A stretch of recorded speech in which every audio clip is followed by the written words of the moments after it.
said I got to say something, baby, hand me the mic. I said I got to say something, better hand me the mic. Somebody hand me a mic. Cause I got to say something, so just hand me a mic. When I need to say something, better hand me the mic. I said I got to say something, better hand me the mic. What we called? People Like Us. People Like Us. People Like Us. So it's a podcast / show made by people like us. Let's just say what it is, but only calling it a show. It's a show. It's a show. It's a show made by people like us. Who's it for? People like us. People like us. People like Who it's us. for? I was wondering if that was what you wanted me to say. Yeah, no, that's Glad it. it paid off. Do you know, I've been trying to like come up with something like snappy. It's a show by people like us, for people like us. I haven't got there, as you can tell. Yeah, It's funny because we're very different people, I think, as well. totally. Yeah. Totally. The more I've we're ventured- casting a wide net. Yeah, I've had some people, the close people who have watched it, have actually commented on that that you and Jonny are polar opposites in views, but that works. Yeah. You can't look. You can do it two ways, can't you? You can have two people that are like busy marrows, right?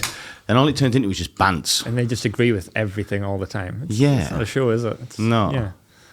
No, we're both opinionative. Yeah. Opinionated. Yeah, that's fine. We both have opinions. Opinionated. Yeah, we both have opinions, Yeah. and sometimes they do clash.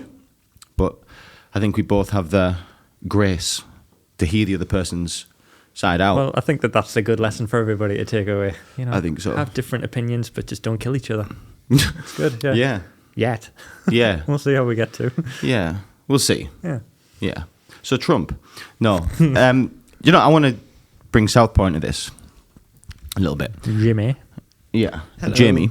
So you've just been somewhere, mate. I have, yes. Oui, Paris. Oui. Yes. Bon. For those who don't speak French, Southpaw's just been to Paris. Paris with the missus. Paris with Sheffield. Paris with Sheffield, yes. My better half. Better half. Yes. Tell us all about it. What happened? What'd you see? It was beautiful. Little spontaneous trip. I took a leaf out of your book. I just told her, right, we're off on a city break. Bring your passport. And yeah, very exciting. Big surprise for us. She didn't know. Big surprising. She didn't know. Loved it. Had the best time with her. City of Love and all that. Yeah, it was a really nice time away. Did the Eiffel Tower. We sort of built up to the Eiffel Tower, so we went on the Friday, did the Eiffel Tower on the Sunday, and we'd sort of seen it throughout the trip. You know, we'd done all that cycling through the city with power-assisted bikes, and that was all very nice. And that sounds romantic as fuck. yeah, that. and then That we got a bottle of wine, couple of beers, bit of pasta and some nice food. And then we took it to the Eiffel Tower and we ate it there, and it was, you know, every on the hour after 5 p.m. up until 11, the Eiffel Tower does that whole little sparkle thing where it looks all pretty and stuff. And it does that for 5 minutes where all the lights flash on it. Every hour from 5 till 11. Like Every night. hour from 5 till 11 for 5 minutes on the hour. So we got What's there. the sparkle thing? It just it sparkles up. I'll get it up for you. But Yeah, it's cute. It's very romantic. yeah, so we biked there. I think we set off from our hotel at around 8:20, and we got there for 22. We really weren't far away from everything where I was. We were staying in a place called Place d'Italie. And yeah, we cycled there. It was very romantic. And yeah, honestly, probably one of the nicest trips I've been on in a long time. Definitely city break wise. We had heard some bad rep about like all the pickpockets and stuff, but we didn't witness any of that. So that's when it sparkles there. It wasn't blue for us. It was more like that. But yeah, that's every hour for 5 minutes. And what was my highlight? Probably was the Eiffel Tower. Once you get underneath it, the grandness of it is it does take you back for a second, especially after a couple of beers. It's like, wow. Yeah. Mental.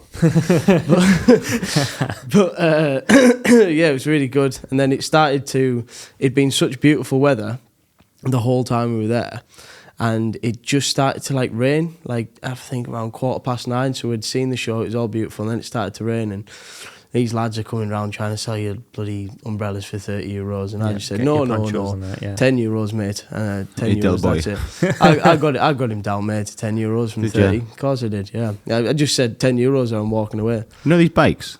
Mm-hmm. you hired them for like daily or for the whole time? So there's tons of different bike companies. Being such a big city, that's one of the best ways to get around. There's bike lanes, but we used a company called Lime. I think they're in the UK as well. So Lime I've heard of bikes, them, yeah. and it was like, I think we paid like €20 to probably about 40 minutes worth of cycling. So it's about 50. It's 25 cents a minute, and that was the best way to see the city. The first couple of days we'd just been getting the metro because that's really cheap to get all around the city. But actually, we saw everyone biking. Like, why don't we try these bikes? And that made the trip. I think just seeing the whole of Paris and cycling through it, and a little bit sketchy because you're driving on the wrong side of the road. She let me drive first forward. I kept us in check with that. But it was. I'd recommend that for anyone going to Paris. Make sure you do the cycling because it's really cheap and the best way to see the city, really. Did you feel, when I went, I got like a funny feeling that I didn't expect. It could be because of where I was staying. So when I went, I didn't choose the hotel I was staying in. I just got told what hotel we were staying in. And it was a hotel next to the train station. No, I don't know what it is, the Nord. I've never been, so I'm lost. I don't know. But I got like, obviously I went with the stereotype, you know what I mean? Like romantic and blah, blah, blah, blah. And I thought, it's going to be, epic and all, But I found it quite like disturbing. Like there was lots of people that weren't your stereotypical French. There were more people that had moved there from different countries, let's say. I guess some people were Arabic-y type people. Some people had African heritage, I would guess. People from all around the world. Yeah, like London. London's like that as well. Yeah, but it was dead. I don't know. I got like a funny vibe, I got like a funny vibe. Sort of where I was in this hotel, it was literally opposite the train station, and I can remember it had like a Starbucks across, like it was attached to the train station. And on a night before I was going anywhere, I'd nip out to get a coffee, or in the morning nip out to get a coffee, and it felt like everyone was waiting for shit to kick off. Do you know what I mean? Like there was police like presence and things like that. And there was taxi drivers and there was, people who were neither. But you felt like everyone was just sort of stood like on watch. Yeah, like it was tense. That's the word I'm looking for. Tense. It just felt like shit was about to kick off, or at any time it could have, and everyone was ready for it. When did you go? How long ago was this? I went last Christmas, close to Christmas. All right. New Year. I went a New That Year. would have been a lush time to go as well. I did New Year's Eve. No way. Yeah, that's what I did. I did New Year's Eve. Oh, mate, that would have been fucking class. Yeah. But look, all the things that Southpaw said, amazing. We didn't get no bikes. We sort of walked. Big city to walk, innit? Yes. Yeah. Massive city. A lot, many steps we done. were averaging like 15,000 steps a day. Yeah, it was a big trek, but we took a lot in because we were mooching through the streets, you know what I mean? Yeah. Little thing, you could stop at little cafes and talk to people and blah, blah, blah. But that's the one thing I take away.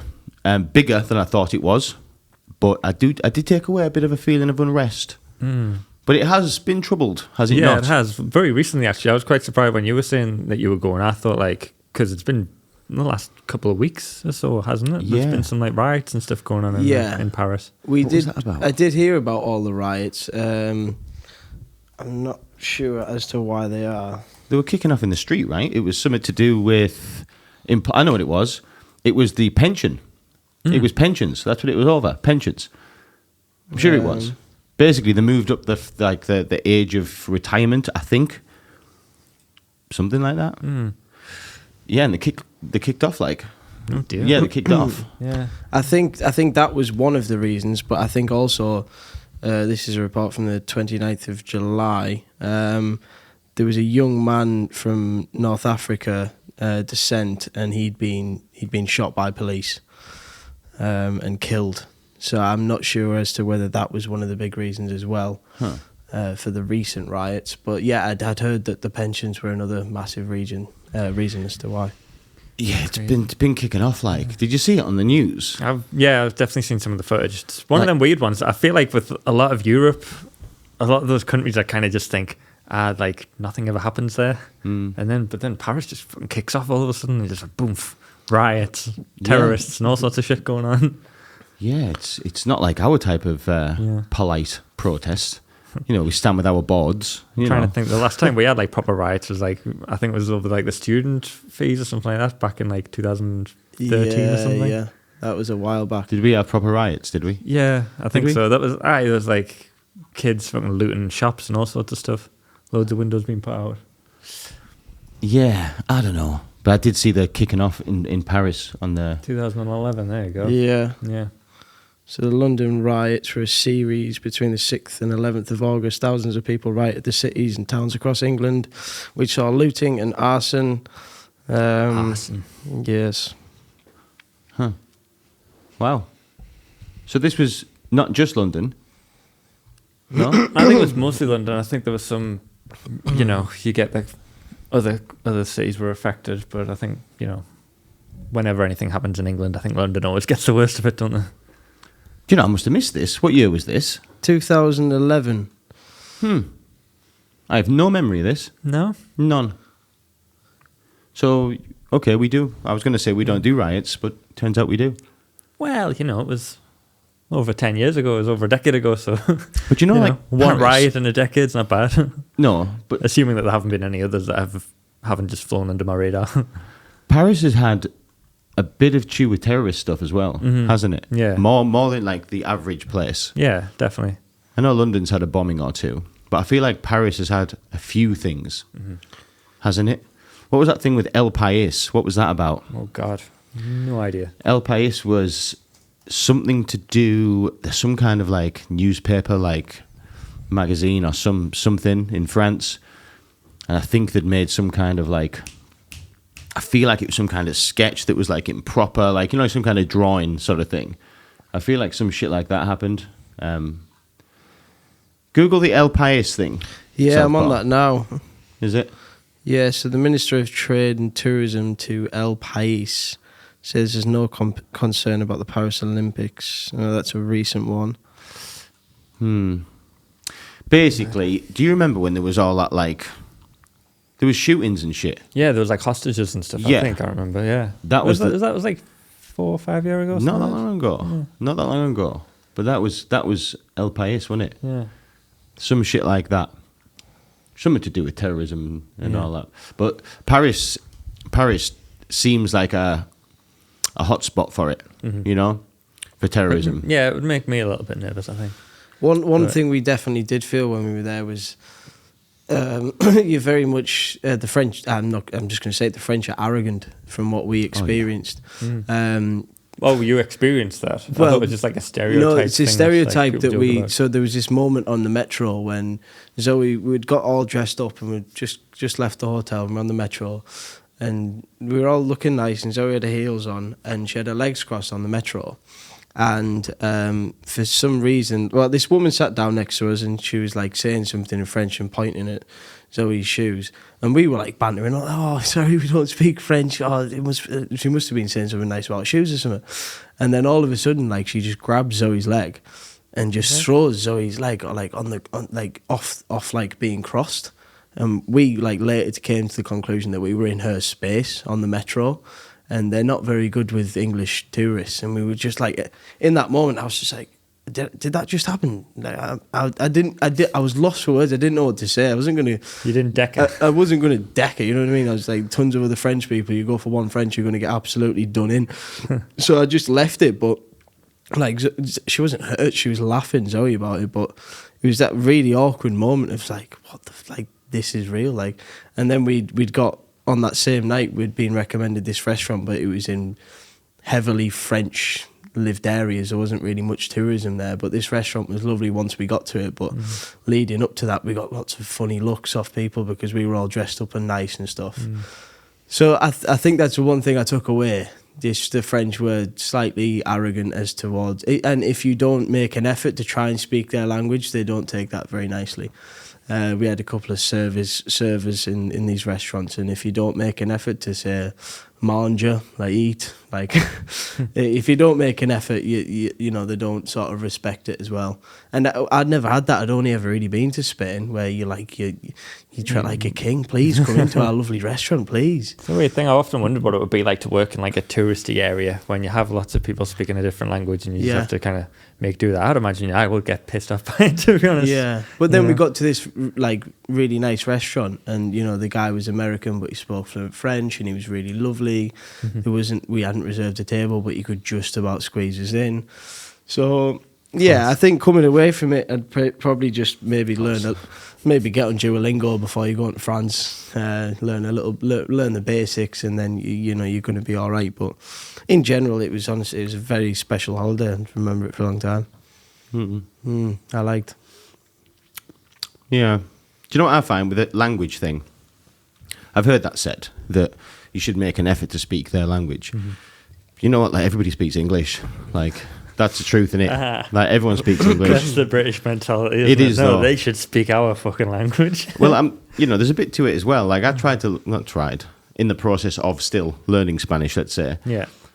You know, I've got like a level of understanding of it now. But I've been to Madrid before and tried to break out the Spanish bits I knew. Yeah. You know what I mean? And like Southpaw just said, in hope of getting some like, you know, respect for trying. Yeah. Honestly, I just irritated them. They just felt irritated that I was like fucking it up. Pardon my language. Yeah. And in the end, I can remember a scenario, right? I was in like a cake shop, whatever. They were selling, it was really nice actually. Little croissants with like ham and cheese in. Oof, Banging. Dynamite. It was unreal. Yeah. And these little cake things. I had them for breakfast. Chaos, you can imagine.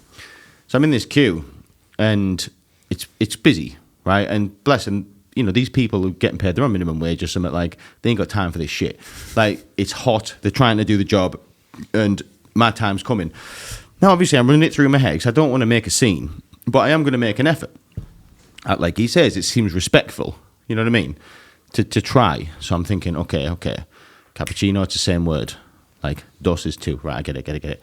You know, no, she's going to ask for thugar, she's going to ask for leche. Like, thinking, right, okay, think of the answer. Be ready. Know the words for these things. Right, okay, I'm going to try. You know, hola. But she's, you know, it's fast. Like, she's irritated. Like, next one goes, hola, yeah. Like, what can I get you sort of thing. Yeah. It's like, right, boom. I said what I wanted. And she understood that. And she shouted something across, and she said something to me in Spanish I didn't understand. And I was like, like immediately. And I was like, you know, repete, you know, like repeat sort of thing. And, you know, she tried again, but she was now like, what are you doing? Like, I'm asking you a question. And I said, like, I don't understand what you're saying. Anyway, I didn't have to understand what she was saying, but I knew. She turned to this guy, like with a slightly irritated, raised voice, said something in Spanish and like waved a hand like this. Then this other guy come over and just said, yes, sir, how can I help you? So I said the order in English again, and I got what went on. Yeah. She didn't speak English, or not well enough.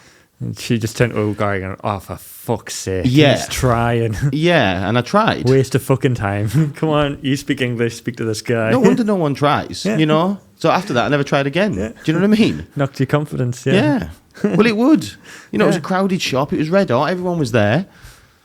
It's embarrassing. It is, yeah. And I should have just started with English, and we would have had no problems. Guess. You know? Why try? Why try?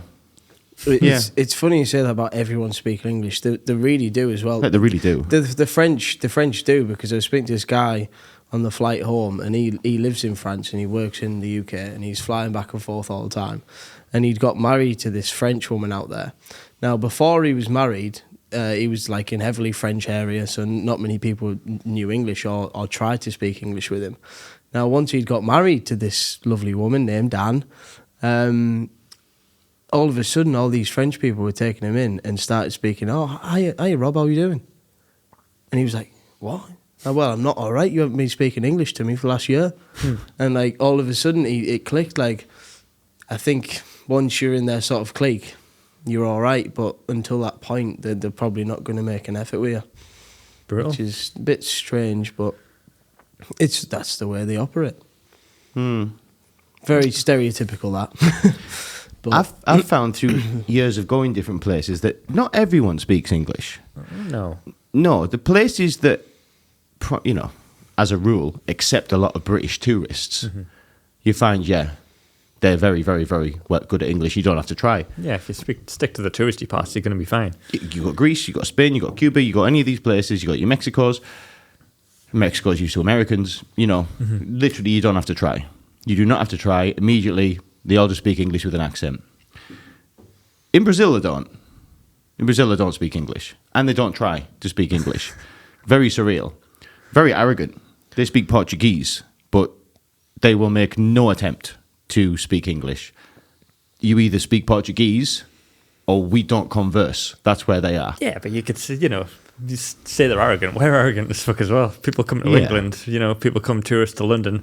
Do you think many of the the cashiers and the people who work in Starbucks in London, think they speak French or Spanish or anything for them? Nope. Nah, they fucking don't.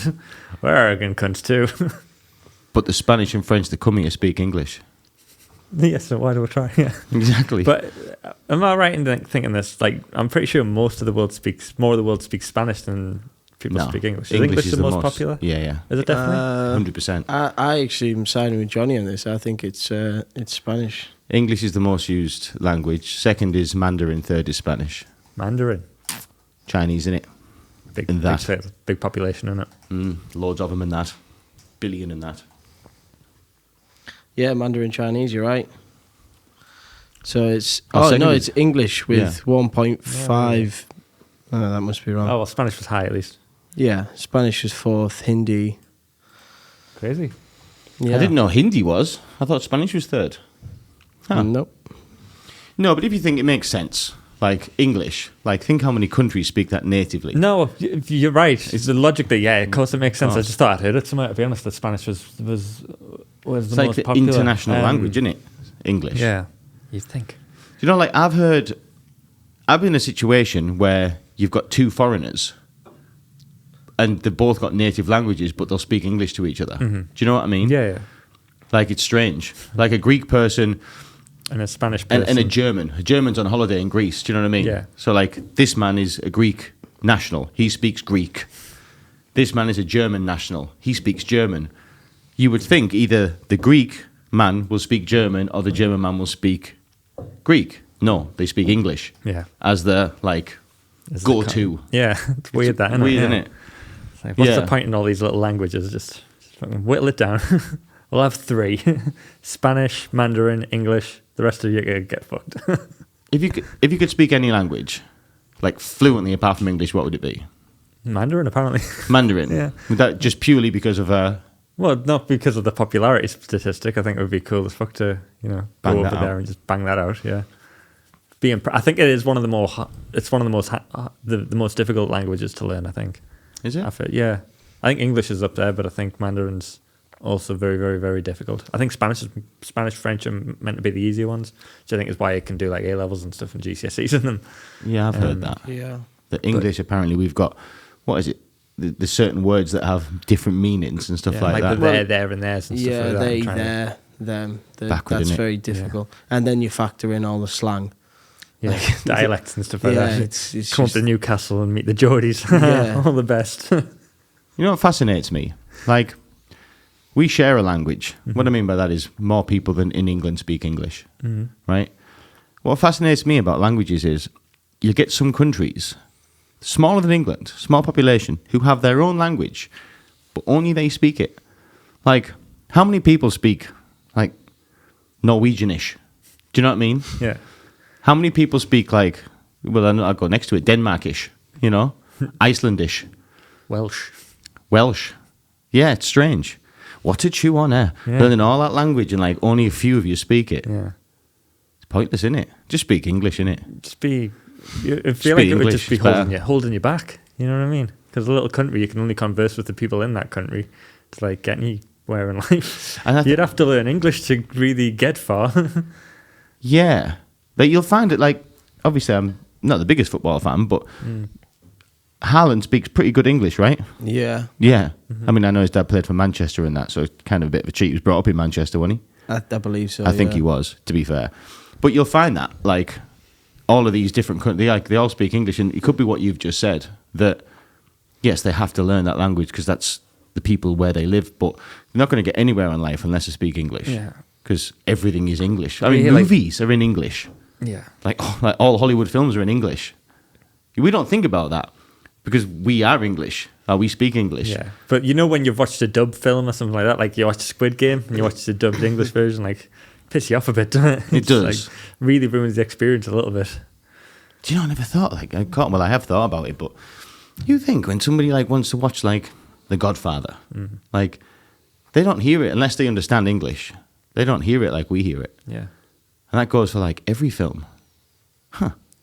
yeah. We don't know any different. So it's just like the dubbed version. You've just got to hope that the person who does the dub is as good an actor as whoever's on screen. Well, Squid Games, I don't know about you guys, did you both watch that? Yeah. Yeah, yeah. You didn't watch it dubbed, you must have watched it subtitled, surely. No, I watch it dubbed. I can't remember which one it is. I began watching I it think dubbed. I watched it dubbed. I began watching it dubbed and thought this is just awful. I don't even enjoy it. Yeah. So then I 'Cause watched the dubbed I actors watched were it shit, in the yeah. exactly. I watched it in the North Korean dialect, and the acting, everything about it, the sounds, it's so much better With subtitles. With subtitles, miles better. And I'd been recommended that by a few people.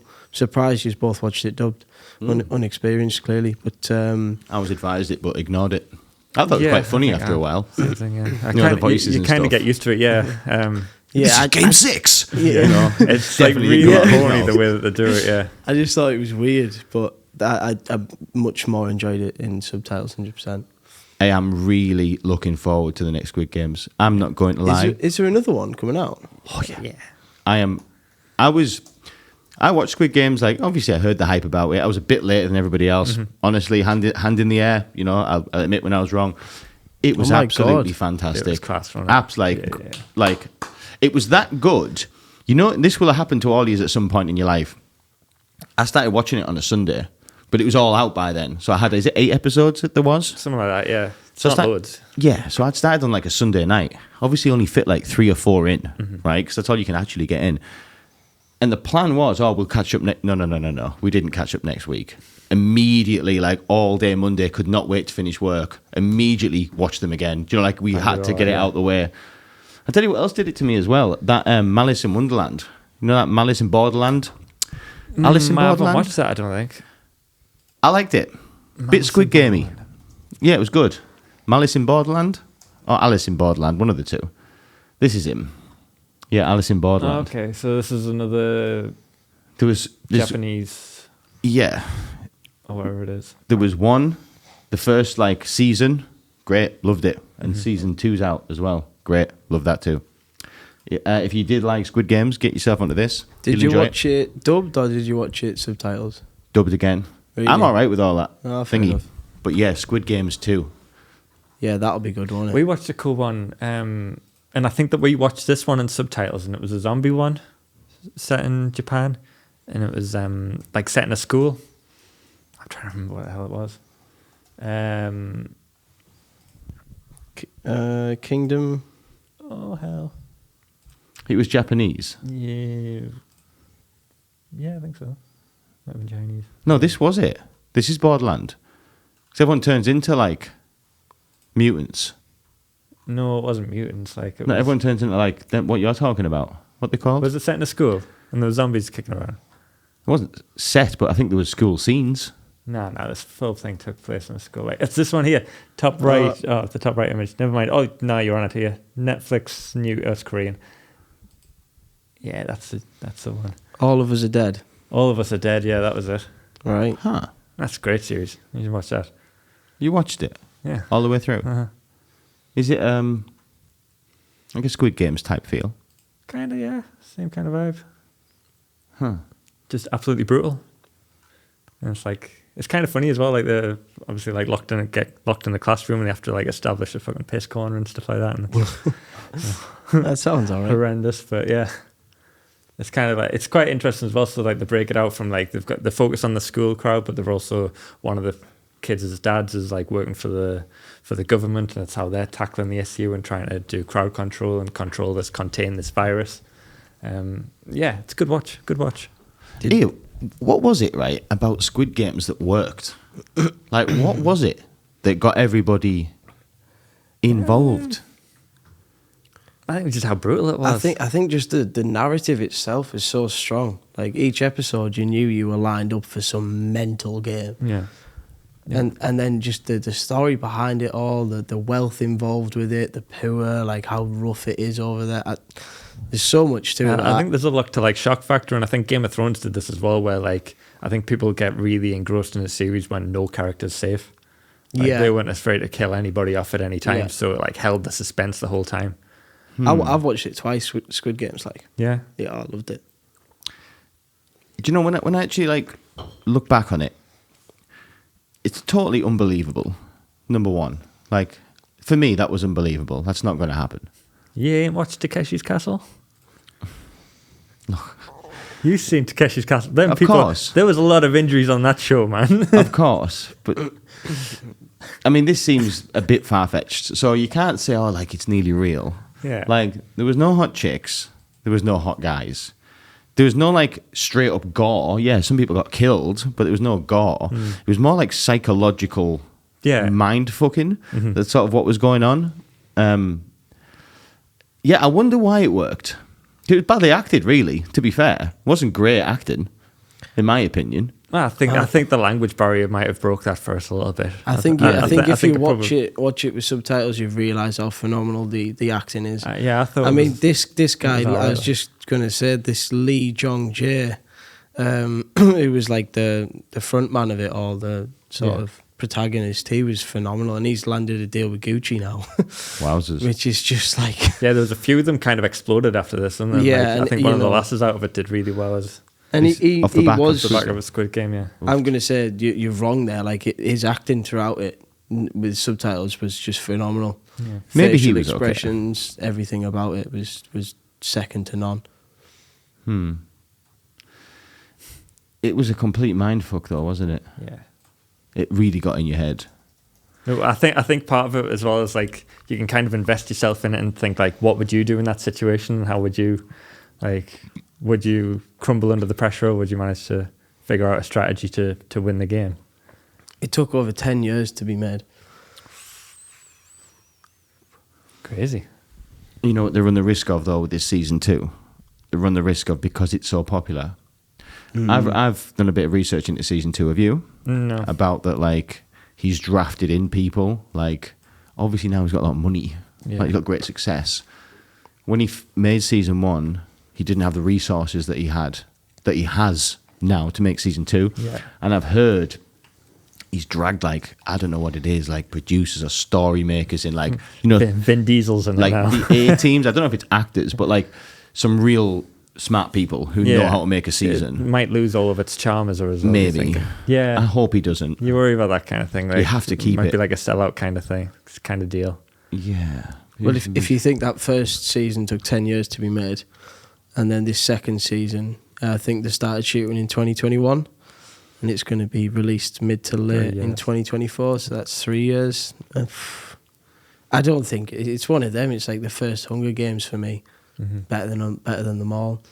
Never seen them. Really? Yeah. I mean that's a really good series of films, but I think they'll struggle. They'll very much struggle to top the first one. Yeah, it's kind of that thing, I suppose, with any popularity. It's like, you know, you hear songwriters and musicians say it all the time where they're like, you know, they have their lifetime to write the first album and then they end up with 2 weeks to write the second, and they just have to they rush it out. Yeah. It's, you know, trying to jump on a bandwagon and gain a lot of hype. It's what you have to do. But, you know, 3 years, release Star Wars films that quick, you know? I mean, they don't get roaring success all the time, but, like, you know, it seems like it would be plenty of time to release something of that quality. And you think maybe was the 10-year thing because he didn't have the resources? Like, had he made anything before Squid Games? Or was that his first thing? Might have just been, trying to piece it together. Like a filmmaker, like up and coming, trying. Yeah, could have been 10 years on and off, securing funding, losing funding, all sorts of shit. Now you can imagine, he clicks his finger. Yeah. Look what I made. People are like, yes, sir, where are we going? You know? Let's make season 2.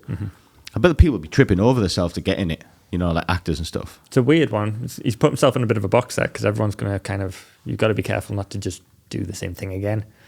Like, because that's kind of what the show was, going through that process. And now if people know what the stages are and what the levels are of that Squid Game, it's like, where does it go? Didn't Squid Game 1, didn't it leave on a bit of a cliffhanger? Because you've seen him getting on like a Something about plane. his daughter, wasn't it? I remember the last scene was him with dyed hair.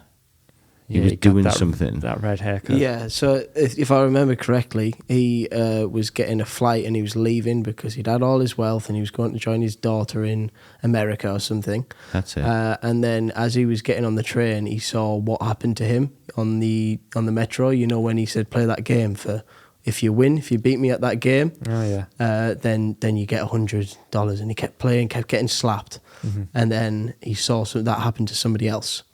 And then his mind switched, and instead of getting on that plane to America, he was walking back towards Korea. So I think he's going to try and Put a stop to it. And he, yeah, game, yeah. but there's so much. But the way it seemed was like there's so much security. They knew everything about your life. They knew where you were at all points. I think he had a phone call as he was getting on that plane saying, "Get on the plane, don't walk, don't turn around." And then he turned around.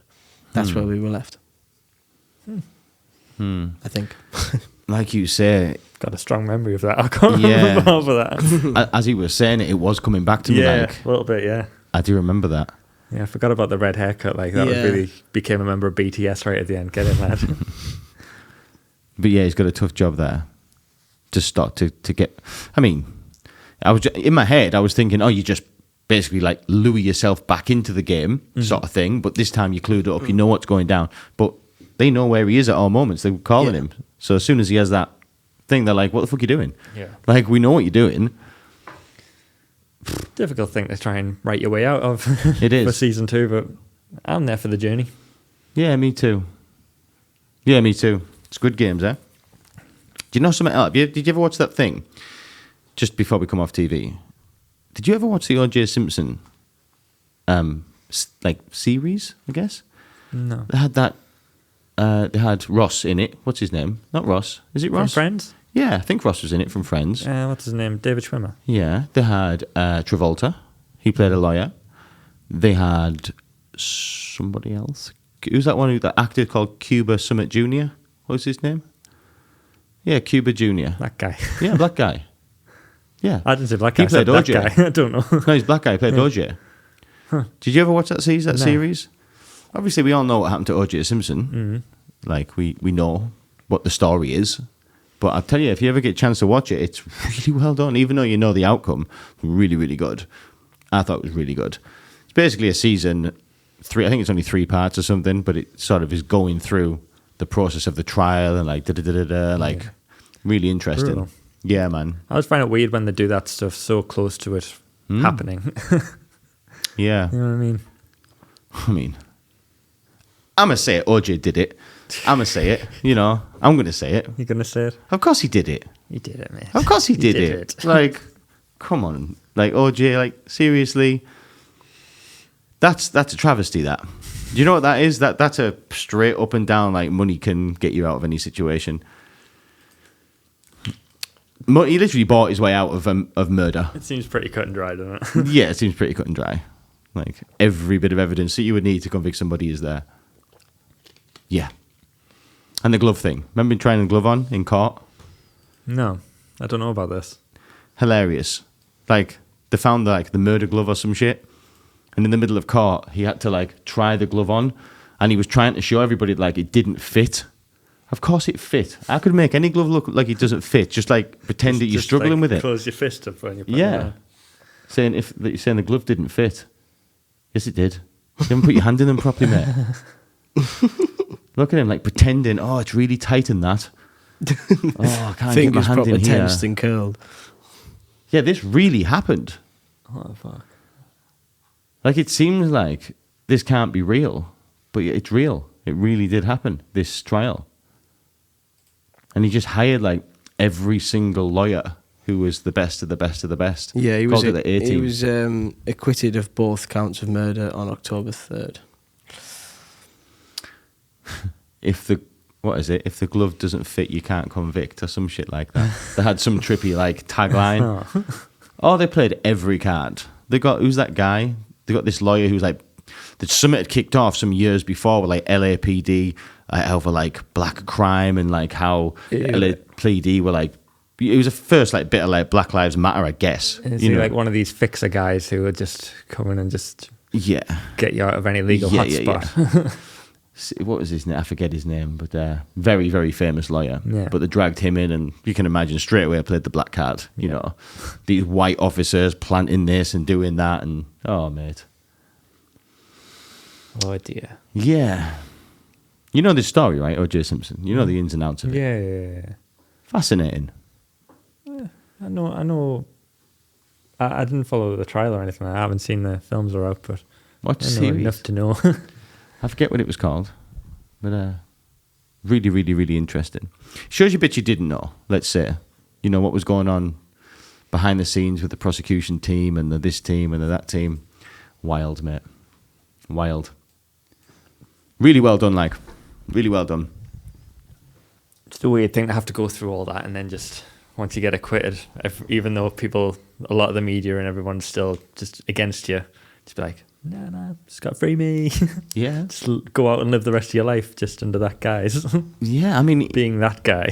He rubbed it in, too. Did you see the book he released? No. So, I don't know, there was some play on words. Like, after he got away with this, and like the whole world was sort of saying, like, brother, you definitely killed that woman and that man. He did this book. I did it. But it's a play on words because it's if I did it. Fucking hell. Yeah, he literally, like... Fucking hell. Yeah. Mate. Yeah. No way. See the small if in the I? You Oh, see? yeah. Oh, holy shit. So he released a book like this. Like, talk about rubbing it in. If I did it. That's fucking crazy. I did it. Mental. He literally rubbed it in. And something happened where after this, like, he couldn't, like, be retried for it. Mm-hmm. Do you know what I mean? So once he got acquitted, like, he was home and dry and couldn't be charged for those murders again. How did they play it in the film then? Like, at the end, it covers the trial, I'm assuming, the film. Yeah, the whole like, trial. Yeah. So at the end, how do they kind of play it? Is it kind of like everything's all fine and dandy? Oh, I got off free, thank God for that. They played it Or is it like... exactly like the reality, Yeah. really. That's how they played it. Where it's like he kind of got off with it, but the truth of the matter is there's still a bit of a guilt lingering over there. Yeah. The People versus OJ, that's what it's called. Mm-hmm. Fantastic. I push anyone to give this a watch. Really good, like. We all know the story. I knew the story, but after watching this, I saw more insight into what was really going on and how it was all... Because, no, we don't, you had to have sort of been there and, like, went through the trial. Some people did. Mm-hmm. But this, seriously, mate, when you go through that, it's like, never, how did you get away with that? Like, literally just power, just lawyers, just good lawyers. Yeah. That's all it was. Great lawyers. Yeah. Oh, Give it a watch. It's old now, though, right? When did that come out? 2018 or something? It's old. Exactly. You count that as old? Yeah, 2016 now, that you came know. out. I struggle with Misha on films and stuff because she'll not watch anything post like 2015 or something. Won't? Yeah, she won't. Huh. It's like, oh, it's old, that. Like Old. The Godfather was like, no chance. No chance for No me. chance at all. She's not watching that. Nah. No. Once the production quality goes down to what it was back in the day, she's just like, nah, fuck that. Not going to watch it. I have to really wrestle with it or watch anything like that. To be fair, do you find that? Like, Godfather being a classic. But there's this film I've been, like, wanting to watch loads of times. But every time I watch the trailer, I think that's so bad. Like, it's so, like, shit. Yeah. That it's called Mean Streets, I think it's called. Mean Streets. Okay. Yeah, Mean Street. Is it Mean Streets? It's a film with Robert De Niro in. This is it. Let's have a look at the cover. Yeah, this. It's meant to be a classic. But every 1973. Yeah, every time I go to watch it, like, I think, oh, watch this again, and I watch the trailer, and I'm like, can't sit through 2 hours of that. It's just because they're so slow. I find it with you love The Godfather and that, but I find it like I've only watched it the once, and I thought it was like really, like I had to sit through it. Like that's why I haven't picked it up again because I'm just like I just wanted to be able to say that I've seen it and I want to know what the crack is. But like, I sat down, I was like, fucking hell, this is like I've got to really concentrate here to keep my focus. If I'm being honest, I think I prefer Godfather 2. Yeah. Yeah, the one where it's doing that. Is like split between young and old. Right. I don't know if I've seen 2. I need to watch 2. Because I think I've got the consensus that everyone thinks the third one's shit. Yeah. Is that's the thing, isn't it? Yeah, it is shit, yeah. I've only watched 3 once. 1 and 2 are where it's at. 1 and 2 is where it's at. Yeah. I think the dates, it went like 1 and 2 were made like a couple of years apart from each other, so it feels very much like the same film, just a continuation of the film. Yeah. Same actors, same camera. They must be using the same like stuff. Like visually, it's the same stuff. Yeah, it feels like a continuation. Yeah. And then, but when you get to 3, I think that was done like in the 90s, like 20 years later or something, and it's not the same film. It's not the same film. Yeah, 1990. Look, 20 years has passed. It's not the same film. Yeah, they've dragged some of the same people in and stuff like that, but it's not the same film. Yeah, I do often think for these like kind of gangster films and stuff that you watch, like I feel like the old way of shooting them, like when you watch Goodfellas and all that sort of stuff, when they're in that old kind of camera style and stuff, it really adds to the quality of them, I think. Yeah. Rather than if what was the one that Scorsese did? The Irishman. Yeah. Like for all it was shot beautifully. I feel like if it had the old style and the old camera equipment and stuff like that, I would have gave it a real edge. Gives it that feel, doesn't it? Yeah. It has a stylistic quality to it that I think puts you in that kind of mood. But I almost think it's a particular space in time. Because if you go back, let's say, you pulled a gangster film, obscene film from the 1950s and 60s, I have no interest in watching that. It's too badly done. The quality's too low. Like, it's offensive. Like the sound quality is just offensive. Yeah. Well, there's a line to it, isn't there? But yeah. Yeah.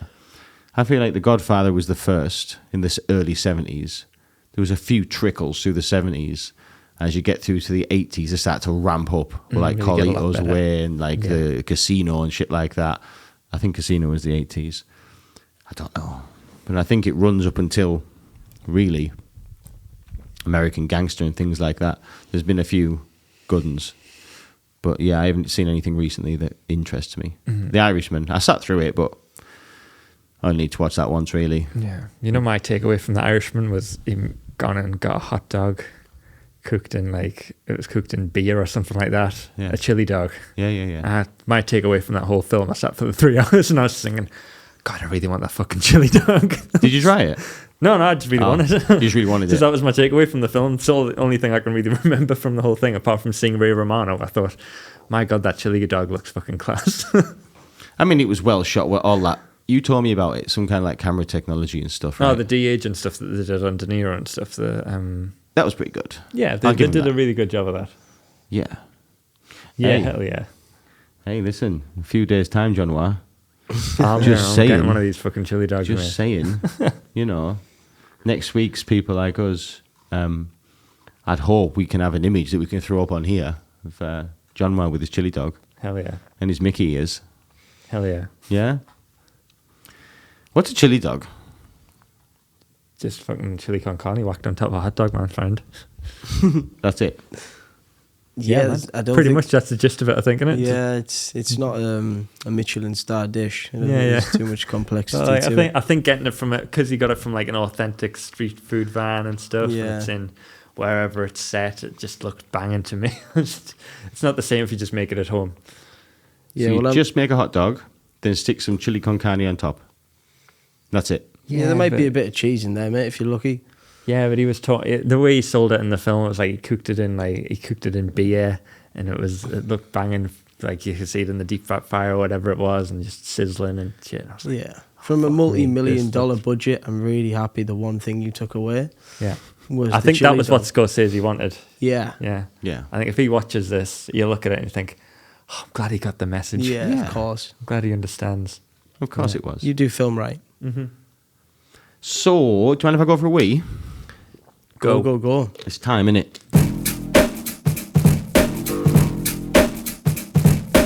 What are you saying, Johnny? 40-year-old Dan. This guy? Go this way. You know this attire, like this character? What are you wearing the normal blue jeans? A man of the countryside. Yeah, I don't have to be country. I'm going to pretend I'm going to get a Land Rover right now. But right. A wax jacket, blue jeans, normal brown boots. Is this what you're saying? So this is starting to appeal to you now, that like you want to kind of head in this direction and be a bit more of a... I'm aware that I'm at a space in time at 38 where things have to change. Because you don't want to be dressing like somebody that's younger than you. And I'm starting to notice that I am. Right. Okay? I look at some of my clothing that's in my house, and I'm like, that's not what a almost 39-year-old person should be wearing. You know what I'm saying? I know what you're saying. And I'm starting to feel a bit embarrassed. Nah, don't feel embarrassed. I think you should fight against that feeling. I do. I'm not going to I think admit. some of my favourite people that I know are the people who have gotten older and never started to, go to the beige phase. Do you think? Yeah, hell yeah, fuck that. I want to keep it classy. Do you know what I mean? I want to be classy. I don't want to be, look, I'm some little pedo. Do you know what I mean? Like, family, like, you're wearing a tracksuit, mate. Do you know what I mean? Yeah. You're 45, mate. You're Well, like Jimmy Savile, mate. when that day comes, Yeah, but you don't have to Daniel, go full country file. You know what I mean? At the same time, like, don't dress how people expect you to dress at a certain age. Be the authentic you. Yeah. You wear your bright, luminous, pinky salmon hoodie. Go for it, mate. Orange, mate. Orange? salmon like. Salmon, innit? Yeah. Salmon. Salmon, Raw yeah. salmon, that, mate. Yeah. It ain't quite orange, it ain't It's quite horrible, pink. innit? It's a horrible hoodie. You know what I mean? Straight Alaska. You'd spot you from You a mile. couldn't, you couldn't miss it, no. No camouflage going on here. A bear would eat you right up, mate. Yeah. Yeah. But I just think that this is where you go next. Do you know, I'll tell you who, right? You know where we work? You know there's that company below us. We won't name drop. All right, yeah. There's one of them gentlemen, right? You'll know who he is. You've seen him mooching about. He wears his blue jeans, his white shirt tucked in. He has his blonde hair. He always has brown shoes on. He drives a Range Rover outside. That guy. He's doing it right. He's doing it right for his age. He looks cool. He's just pulling it off. Do you know which guy I mean? Yeah, I do, but like, I don't know. Maybe it's because I'm... You don't think you'll change? Like, at some point in your life? I hope not. Do you think you'll always dress how you dress now? I hope so, yeah. You're going to look like a retired skateboarder, though, when you're 50. Do you know what I mean? Like, if you dress like the way you do now That's at 50... me now. But do you know what I mean? It'll get to a point where it's like, you used to skateboard when you were younger, did you? Yeah. You haven't let that go then. You know, you've got to change, I think, at some point. Do you? I think so. Or you look like Jimmy. Is that not just because all the older people that you look at now, like, they dress that way? Isn't that just something that's going to phase out? So when everyone who's your age gets older, they're all going to dress the same way that you do now.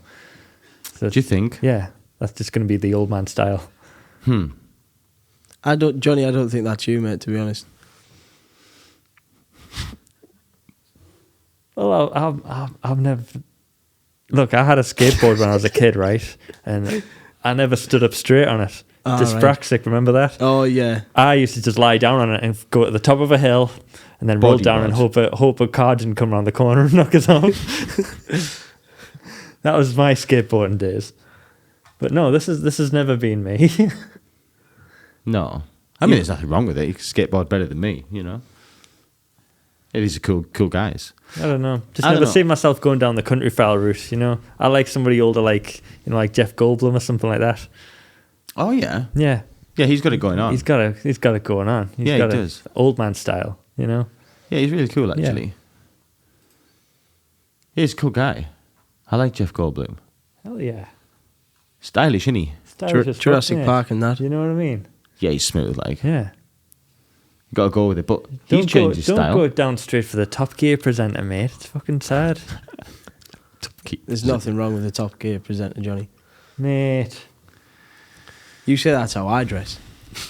I know, it makes us sad. Do you say he looks like a Top Gear presenter? No, he said. As he comes in, he wears the blue jeans and then he wears a white like Oxford shirt over the top of it with tan boots on or something, and I'm just like, it's mate, you tucked look in, like tucked in with the Richard belt. Richard Hammond's walked in the fucking building, you know, like he's fucking got his roll up blue jeans Yeah. on with his brown tan fucking brogues. Jealousy's a really toxic trait, mate. Yeah, you're way ahead of your age, like, on dressing. I'll give you I that. know. Yeah. Like the thing is, the thing I find really funny about it is like because your family comes from like you know they all work behind cameras and stuff like that. Like you dress like a camera crew. You guy. do? Don't, He mate. dresses like a There's camera no- crew guy. Does, doesn't He he? really does, yeah. I've just thought, yeah, them new like cargos you've got on there. It's just adding to the character. It is. You look like a camera guy, mate. Yeah. I bet you've got cargo shorts, right? Of course, mate. Lots of pockets. Keep all I his need the cables in and his pockets and- backup drives and shit. Oh, It is true. It is true. Like, sort of me, like. This guy right here, no, the one that you're hovering on there. To the left. You know which one I mean. There he is. I thought you wore to work the other day. Listen, I take this profession very seriously. It is. I've never thought of that before, Southpaw, but that is true. Like, well said, Jonny. Like, you are literally like bred into this. Like, because you've got a granddad and a dad that have been behind cameras, and now he dresses like James May to come to work. and you dress like you dress like a cameraman. Like, you are literally a caricature of yourself. Like, you are. You're like a caricature. If someone said, we're going to a fancy dress party, dress up like a cameraman, you dress up like, do you know what I mean? Like, it's true, isn't it? is, yeah. Like, that's what you would do. You put your outfit on. No. I'm so sorry. I feel like I'm character assassinated, you know what I mean? But like, Potentially. No, you do. You do. I've never noticed. But yeah. I mean, don't stop. You know, mate, I won't be changing. we're all on a journey to find ourselves. You know, you be that person. That's Yeah. who you are. I've found myself a middle-aged cameraman. Basically, yeah. It's only the trainers that save you. You got Air Force Ones on. You change them for brown boots, mate. Like, it's done. Isn't it, though? Yeah. Done. Or, what they called, them, like, fucking rock climbing shoes that they all wear. Oh, There's God. always a pair of rock climbing shoes kicking about. Do you know what I mean? I know Cameramen, it. Yeah, I know what they do in their exactly. spare... Steel toe caps and that, yeah. Yeah. I You know the ones you mean, mate. most cameramen rock climb in their spare time. They do. It just comes with the character, doesn't it? It's so annoying because I know so many that do. Yeah, I know. I know these people. Oh, You know, no. 3/4 of them are called Jeff. Is it such a stereotype? Yeah. How many of them do you know that rock climb? I know. I just had come into brain at least 5. Do they wear rock climbing shoes? Well, of course, yeah. Yeah, I see these people. Took holidays in Peru. Anyway, Yeah. you're quitting smoking and that, Daniel, I've heard. Yeah. Trying to segue. Yeah. Sidetracking that. Yeah. But no, to keep back to circle back around your original point, like, yeah. look, if you're looking to, like, you know, mature your style or something like that, or act your age, you know, just, you know, don't go straight for the country file look. Like, Yeah. play around. You don't want to be looking like a granddad playing chess, No. you know? Do you know what? I think it's because it feels right. You know what I mean? You feel like you should. Look, Like, you're walking through Matalan, you see the dad section, and you're just like, yeah, this feels like I should be getting ready for the barbecue here. It's safe. Yeah. Do you know what I mean? Mm-hmm. If this outfit here, this guy here, you know where you stand. Do you know what I mean? Yeah. This guy's unthreatening. There's no problem with him, and he doesn't have any problem getting dressed. He doesn't have to think about it. Mm-hmm. It's which pair of his blue jeans is he wearing? Which one of his checked shirts is he wearing? Mm-hmm. And is he wearing his green wax or his black wax? That's his choices. And it's safe, and it seems like, you know, there's an element of this is where we're from. We're Northeast England. You know, this is a big thing around where we're from. Yeah. A lot of people dress like this. Yeah, he looks like he's walking the hills of Northumberland. Yeah. Easily. Yeah. I think this is general farmer attire, to be honest. Because I know some people from Lincoln and they dress this way. So British, though. British, Yeah, yeah. it's a British style, yeah. British farm, come from a bit of coin. There you go. Yeah. Seems safe. And it seems that, like, I don't know, you reach a point in life that you can go the other way, and you know what, as well, this seems easier to do. Seems like there's less thought gone into it. Yeah. The other way, if you're trying to stay stylish and on the ball, like, you're constantly having to think about, like, how you look and, you know, what outfit's going to work for you, and does this make, you know, does this make me look too young, too old? Yeah. You're in a constant, like, battle. So you know what I'm saying? Yeah, I get it. Like, and I wouldn't pretend to be the most fashion-forward person by any stretch of I the wouldn't say that, imagination. sir. But like, You got all the game. I always think this is actually Misha's. Is it? Yeah. You're rocking it, mate. I always just think if I play into the look good, feel good thing, and I feel like if I look a certain way, it helps kind of manifest other areas of my life. So if I dress creatively, helps my work, that kind of thing. 100%. Yeah. So I think if I went down this route, it's going to have an impact on my mindset. You know, it comes down to personal branding and how people perceive you and how I feel like I'm being perceived. And it would make me act in a certain way or, I don't know, form choices in a certain way. You know what I mean? Oh, no, I very much know what you mean. To be fair, I've been through a little journey about this, kind of about this, since last week. You know, we flopped last week, or I flopped last week. We flopped last week. Not like bedroom stuff. We came to do a show. I don't know what happens behind closed doors, Daniel. No, we came to do a show, and about an hour to in, the best of us. yeah, well, there's scaffolding for that. But anyway, we came in. Yeah, We came in. yeah, we came in. Stop it. So we just stop it, right? So we came in to do a show, and we bottled it. And after that, along with many other things, I got that in my head as well. New clothes. Need new clothes. Because gonna new sort it clothes out. Yeah. make you feel good. Yeah. Doesn't it, though? You get a new outfit and you feel amazing in it. Yeah. Complete game changer. Everything changes. Strange. Why is that? I wonder why. Just new me, new Dan, new look, new me. Do you think? Yeah. Just changes your mindset. Is it wrong that I get a feeling like that off designer clothes? Is that wrong? Should I feel guilty? So, like, the more expensive the clothes are, the better you feel about it. Yeah. That's just how brands work. It's what it's meant for. It's how they're designed. It creates... If you're wearing a Ted Baker shirt over a Primark one, you're going to feel a bit more like a boss. You're going to know that it gives you the confidence of knowing that you look better than somebody who's just wearing a Primark one. And I think that gives you a sense of elevation that helps give you confidence and drive to do other stuff. Sounds all kinds of wrong, doesn't it? Yeah, it's mental, but it's how brands work, yeah. Yeah. I had an interesting thing on, it's similar kind of vein, right? I have a, Tiger Woods. Yeah. He has a thing, right? And this is called Tiger Woods on a Sunday always wore a red shirt. And when Tiger Woods wore a red shirt on a Sunday, he played his fucking best. And it was a thing. He just decided it in his mind, right? I think he got it from his mom or something like that. It's a thing.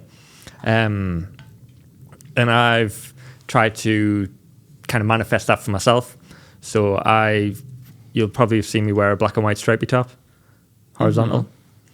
I've got about 4 of them shirts, 4 of them tops. Whenever I'm wearing that top, I've told myself I'm going to have a fucking great day. Huh. I never force when I wear it, but when it comes out, I know I'm going to have a great day. It's a headspace thing. Well, he's a little bit behind the psychology. So, brand clothing is a step to social perception. When getting ready for a business meeting or an interview, we always try to look respectably to make the desired impression. So, carefully chosen elite clothing becomes not only a tool of self-expression, but a source of high-status impressions for other people.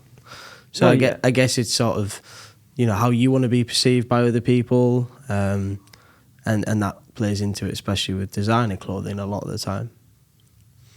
Yeah, that goes to the previous point, yeah. Brands, that's how it works. That's what it's all about. Yeah.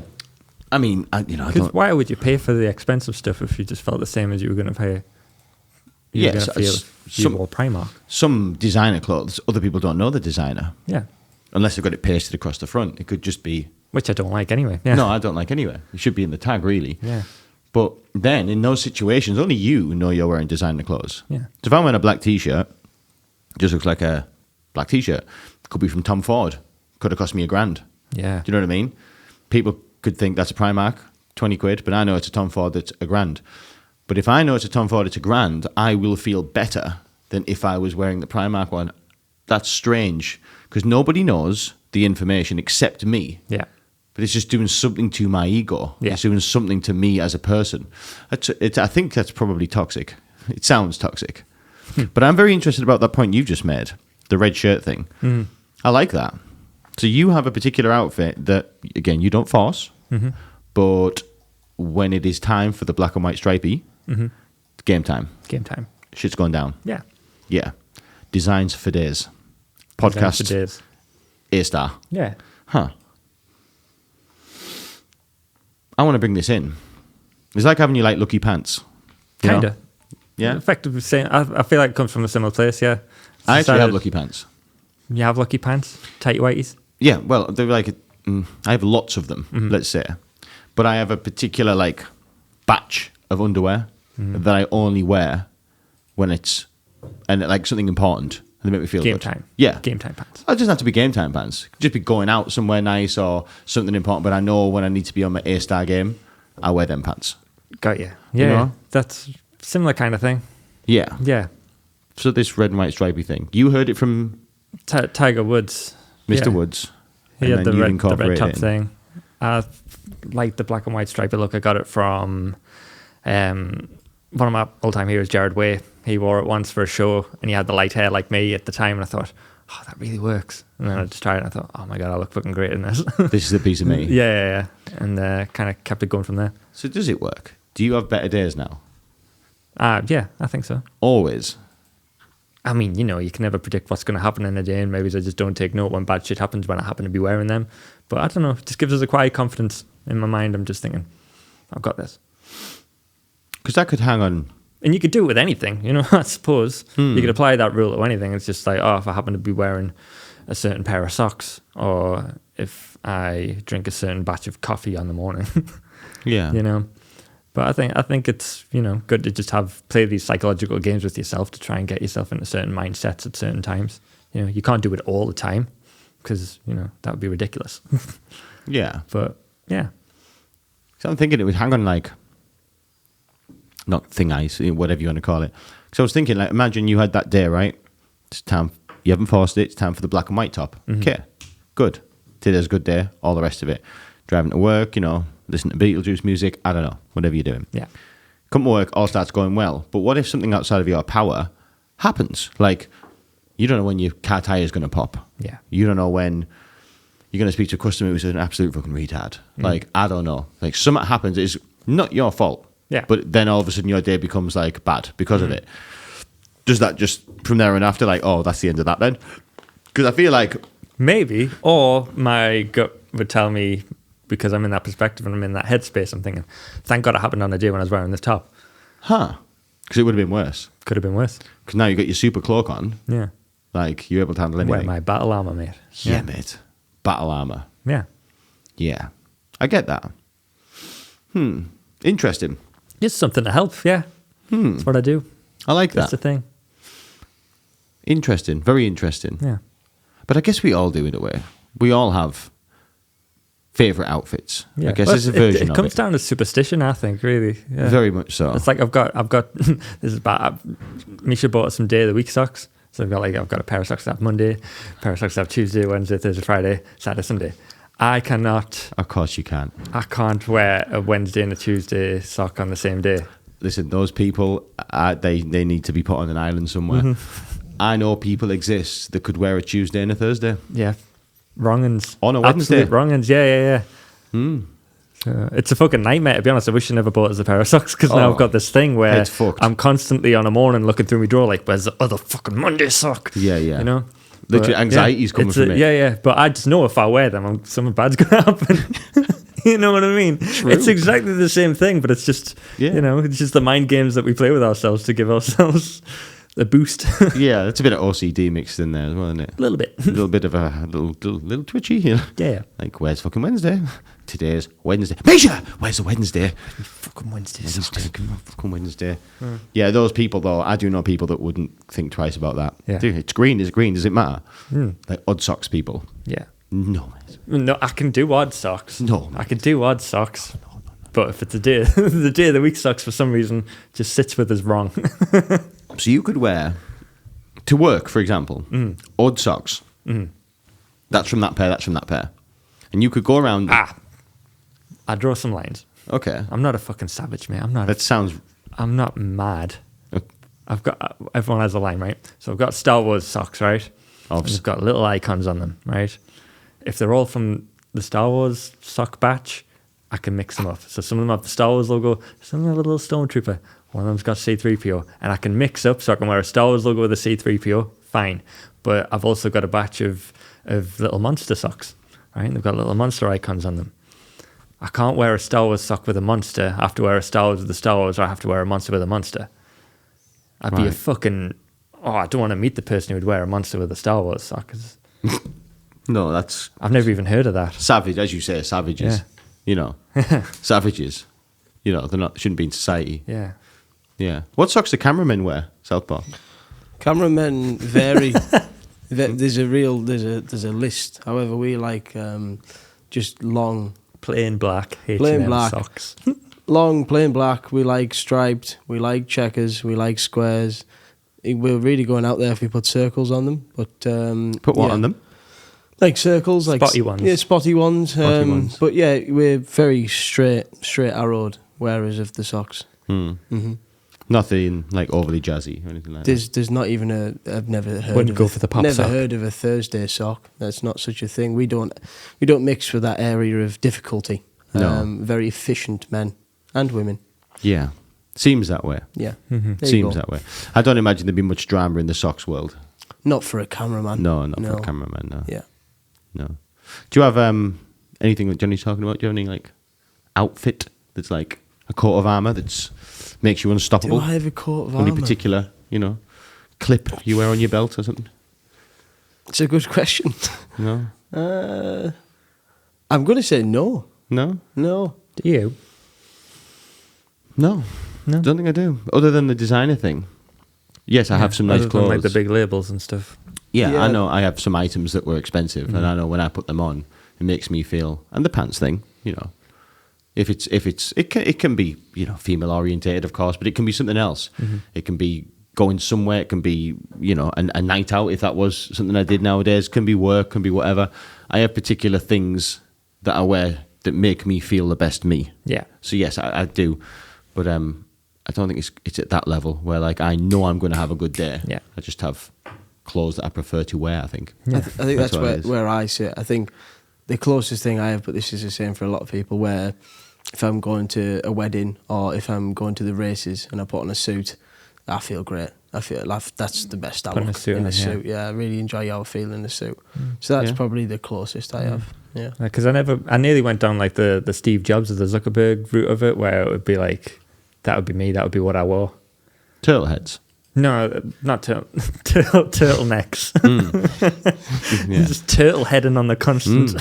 I think the turtle heads. So it looks like a little head poking out. It's ridiculous. Turtle heads. No, not with the black and white stripe. But that's what turtles wear. No, Steve Jobs. What? Bring a tortoise up. Tortoises wear turtle heads. Bring a tortoise up. Let's have a look at tortoise. Southpaw. Okay, My we're nanny getting used to have a sidetracked. Let's go down this rabbit hole. Let's do Just it. while we're here, before we move Have a look forward. at some turtles. Yeah. They're wearing them. Turtle heads. Yeah. That's what they wear. Oh god. Listen, my nanny used to have a tortoise called Victoria, and she wore a turtle head. Oh god, that photo. Like, what's that there? What's that? That's a turtle head, that, mate. What's going on there? Steve Jobs, isn't it? Yeah, there Right. he is. So, shall we- Good thing about the new iPhone, isn't it? right. So, we were saying turtle heads. No, we weren't. So Steve Jobs used to wear the turtleneck every day. He did. He did. And he looks, And that was his thing. fetching. That was his thing. He just wore it every day, same thing. Black one. I think his reason behind it was that, like, because he just knew that was what he was wearing every day. It took one decision out of his day. Yeah. He didn't have to think about what he was wearing because he knew already. Which is true. Wearing a turtleneck. Oh, it's chaos, yeah. Thinking about outfits. And I think Zuckerberg does the same thing. I think he's got like a blue tee that he just wears every day. Every time you see him, he's wearing that. No change.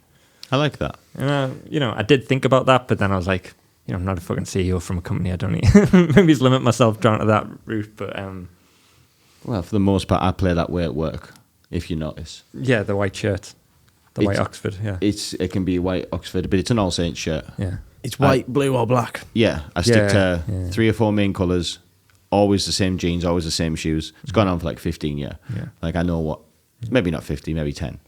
But same thing, there's no drama. There's no drama. I know it's a character, innit? Like you say, it creates a character. I once read somewhere that, read, who reads, heard. Like I didn't read shit. I'm even lying, do you know what I mean? I heard somebody say that characters, like to you should have, what's it called? What's that thing? Persona. Not persona. You should be memorable. And like, what's that thing called when like you just see a shadow? There's a word for it. Silhouette. Yeah, you should be memorable by your silhouette. Like things like that. There's something in it. Like, great segue. But Russell Brand does it, for example. Yeah. You could see a shadow of Russell Brand and go, that's Russell Brand. Yeah, the big hair gives Yeah. him away straight away. Yeah, of course. You could pretty much see a quite detailed silhouette of Steve Jobs and go, that's probably Steve Jobs. Tall, bald guy with glasses and the turtle head. Turtleneck. Yeah. Right. Do you know what I mean? Yeah. Silhouettes work. And for the most part, that's what I sort of think that's a way to play it at work. create. That's quite cool. I mean, with you, I'd imagine, you wear the big Chelseas. They play into that. The hair definitely does. Silhouette, innit? Yeah. Hanlon does it too. Think about it. Goes for the fancy suits. But silhouette, you could see a silhouette of Reese, not as Reese. I think. I could. He's got the Kim Jong Un hair. He's got the 3-piece Reese suit, whatever you call it. The shoes with the buckles. Yeah. You can see him a mile off. Odd socks, Tuesdays and the Thursdays. I guess so, yeah. See him a mile off. Good though. Looks good though, doesn't he? Yeah. It's a good look. It's like a coat of armour though, he says. It's the same thing. I like his yeah. I like his thought process on it. Yeah.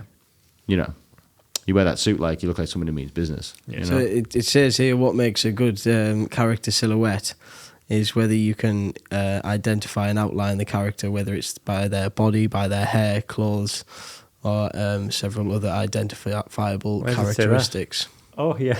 There you go, mate. I thought that was just for you, that. That was just for me.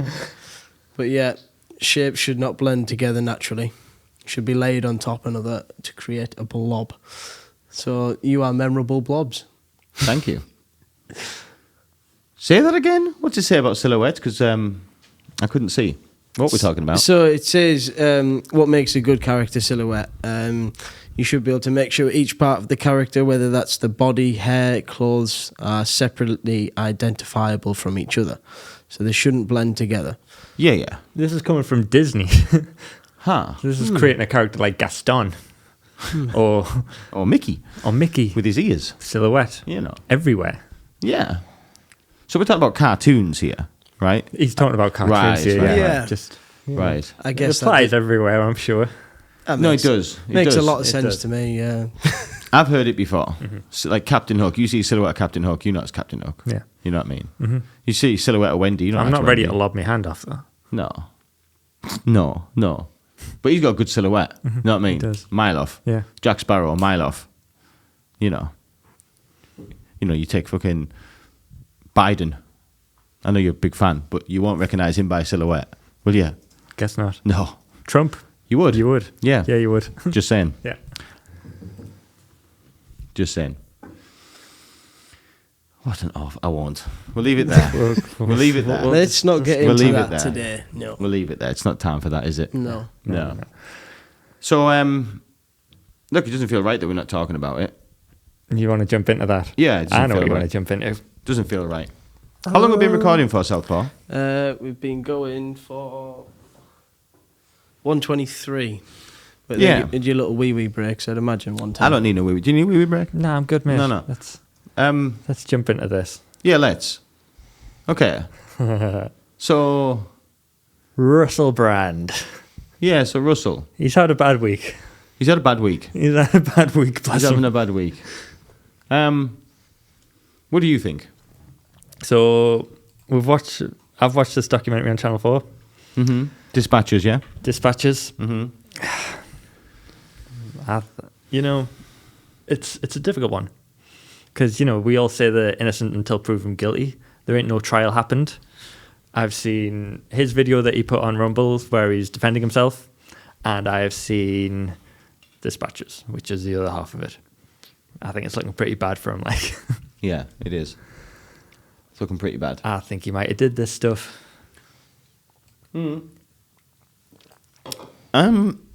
Yeah, he might have done this stuff. He might have. He might have.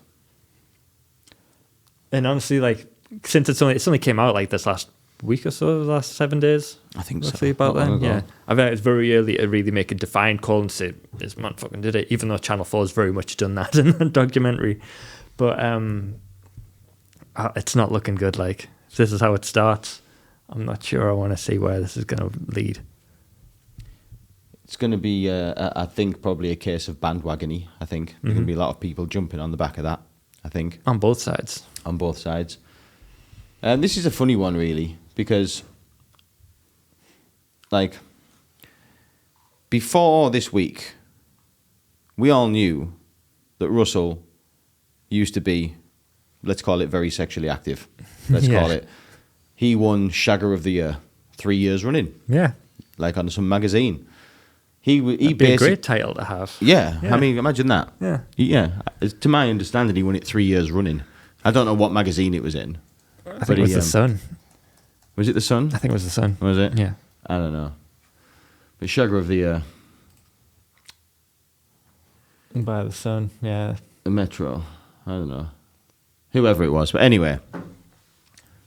So, with this one, right? This one, do I think he was a wrong un? Like, yeah.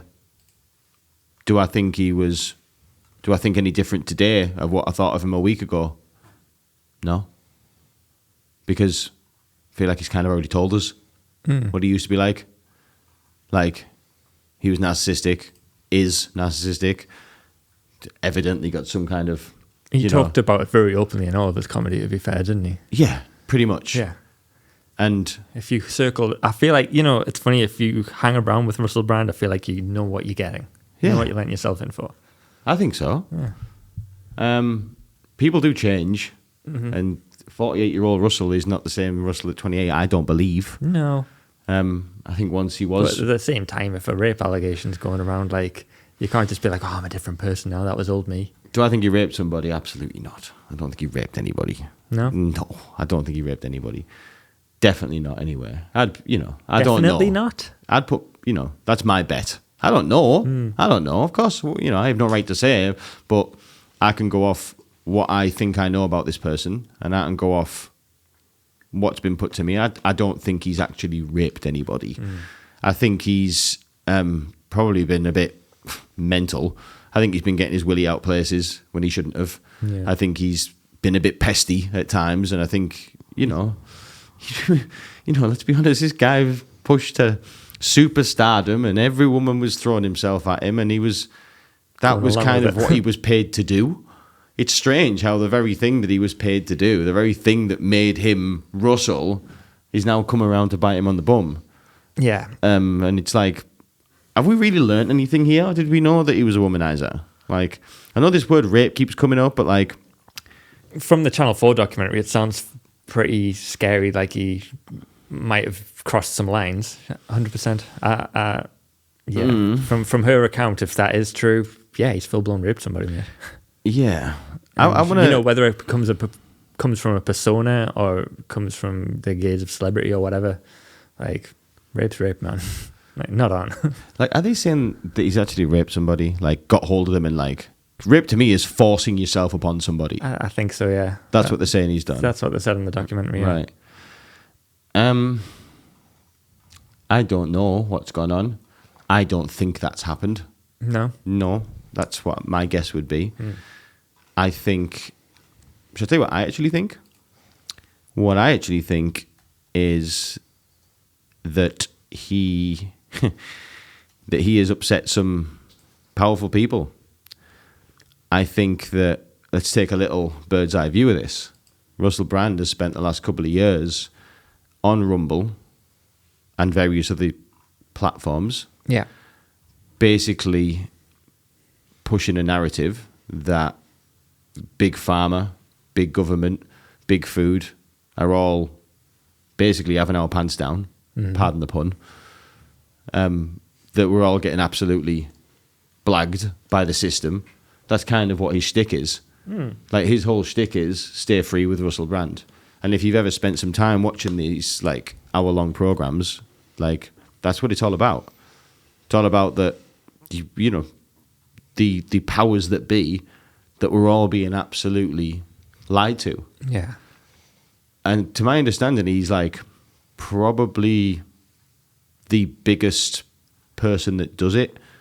Like, to that scale. Yeah. Like, he has the biggest audience, fastest growing audience. He does.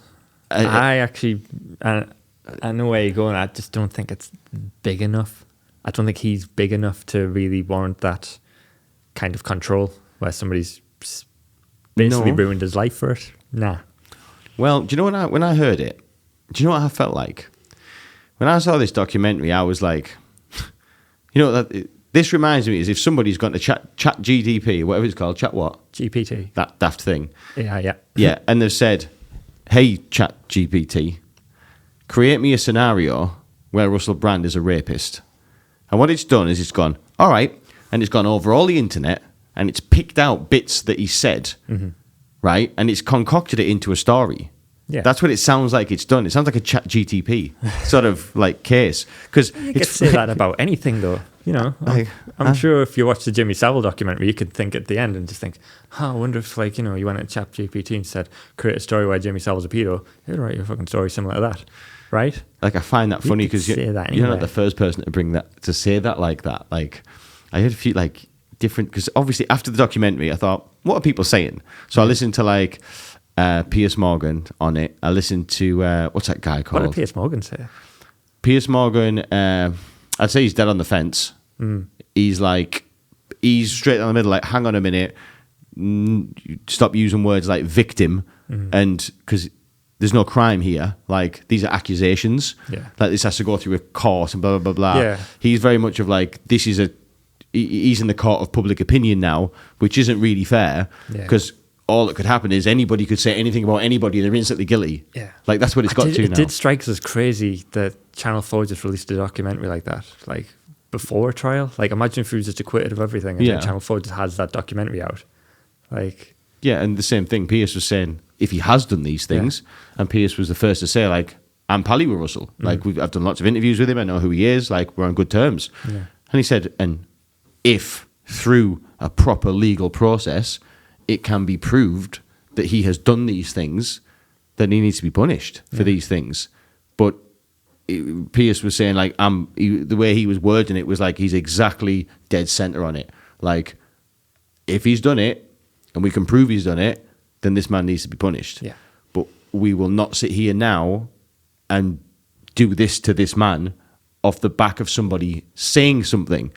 And he had guests on the show, and they were like, you know, one of these ladies was very much, no, we have, if this has been said, like, we have to believe them first. And like, her whole shtick was like, which I see, that, you know, you must believe these women when they say these things, because for years they've been pushed aside and shooed, and like, women weren't getting heard. Yeah. And I get that, and it should be.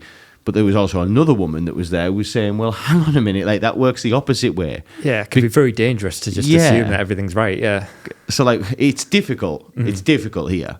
Of course. The funny thing is, with Russell's cases, he seems like the obvious choice for it. Like, because his humour was so crude and so based around, you know, talking about sex on the constant, it just seems like it almost makes sense. It does. It seems like he was an easy target as well, is what I'm saying. And I feel like that puts comedy in a difficult spot. You know what I mean? Like, comedians now need to be careful, because if they joke too much about a certain thing, people are going to think that that's part of their personality, and then it's going to paint a target on their own back, basically, for similar kind of accusations. I mean, Jonny, not just did his comedy have these things. We all heard them sketches last night. You know, the thing about the blowjobs and the mascara running, and then that coming up in things that people have said. Yeah. That's why I was thinking, bit chat GTP this, like it's as if they just pulled bits that he said that are inappropriate in his comedy and made them into a unidentified, I might say. Yeah. You know, these women aren't coming forward. They're behind a mask. And I'm not on anyone's side here. It may sound like I am. I do happen to like Russell, as you know. Yeah. I believe in a lot of this. You know, let's just separate this accusation to, you know, prior to a week ago, the whole thing about the big government and how we're all getting... I'm actually involved. I'm actually in on that. I'm sold on that. I actually think we are all getting fucked by everybody. Right. Food companies, I think it's starting young. We're all getting fed the wrong stuff, programmed. Yeah, I'm in that conspiracy, if that's what you want to call it. I'm in that. I'm an anti-vaxxer that's been vaxxed. Yeah. I am in that group now. Yeah. Fully on board with that. But let's just move that aside a minute, and I'll try not to use that bias that I do actually agree with everything.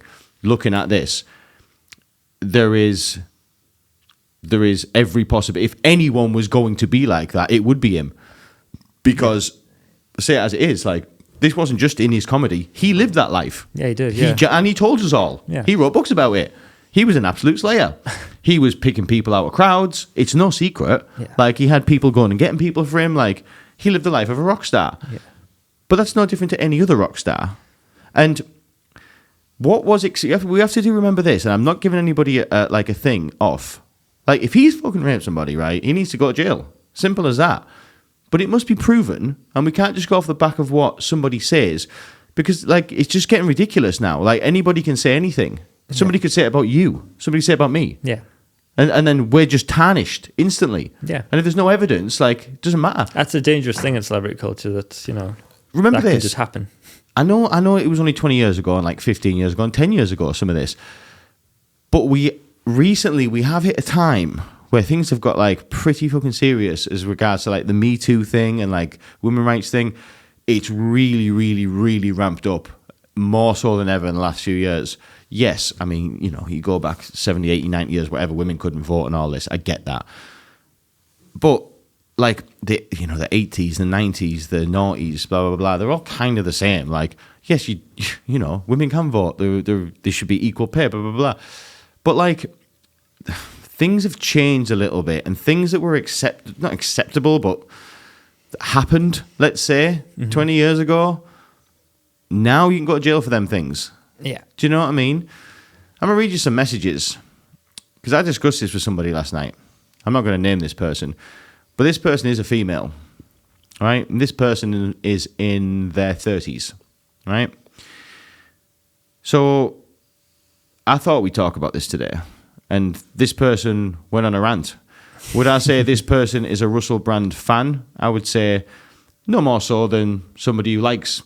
We're all kind of Russell Brand fans. Nobody hates him. I'm not. Yeah, I wouldn't say I'm a massive fan of him, but like, I've watched Get Him to the Greek. I think it's fucking great. He's a funny guy. Yeah, he is, You watch him for long enough, you'll laugh because he's daft, isn't he? Yeah, He's like fucking. His mind's mad. Yeah. So I'm just going to read a few bits because that's So after you've watched it, we'll tell me what you think. Okay, go for it. This person's a feminist. I will say, big on all that stuff. So these sound like rants. I'm going to read some of the messages because I wasn't texting back. This person was just battering. Bam, bam, bam, bam, bam. Yeah. What he says is what every man is thinking.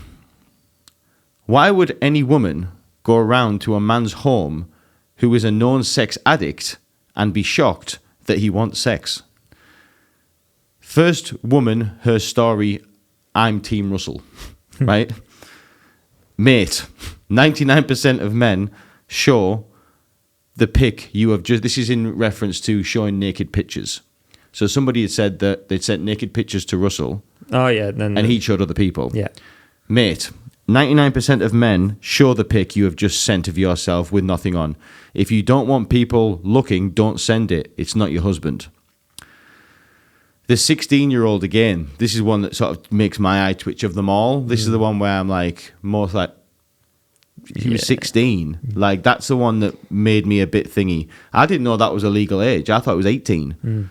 Apparently it's not. Apparently 16 was. But the 16-year-old, again, you were 16, legal age. You knew what you were doing. You know right from wrong. You didn't have to go on that date. And this is from a lady. He is texting you nice things to get in your head and fuck you, babe. Weak, pathetic woman. What he did was make these women feel like they were getting into a relationship with him. Did all the things a female wants all the things that female wants, and then he got what he wanted, got bored, wanted the next one, and you make up a sub-story because you're hurt. There's a bit more. This documentary is pissing me off. Okay, I'm on to the third woman. Okay, maybe not ask staff to suck your dick. But again, she knew him, she knew his world. She's full of shit. If I was 17 and I saw a man from the telly and magazines and I knew he was a sex addict, I think she's making reference that she would. If people watch this and believe this man is a rapist, then give your head a wobble. He was probably every man I slept with. 18-year-old me would have went to his show just to be fucked by him. Never would I expect a call back. Tell you what, I'd have been buzzing we fucked. Yeah, this goes on and on and on. This person went on a rant. Well, that comes down to an individual's opinion, I think. I think so. Everybody's different, aren't they? I didn't think this person would go this way. Yeah. There's a few things down here. He's not Jimmy trying to cover it up by opening a hospital. He's been so open about it all, blah, blah, blah. He's never lied.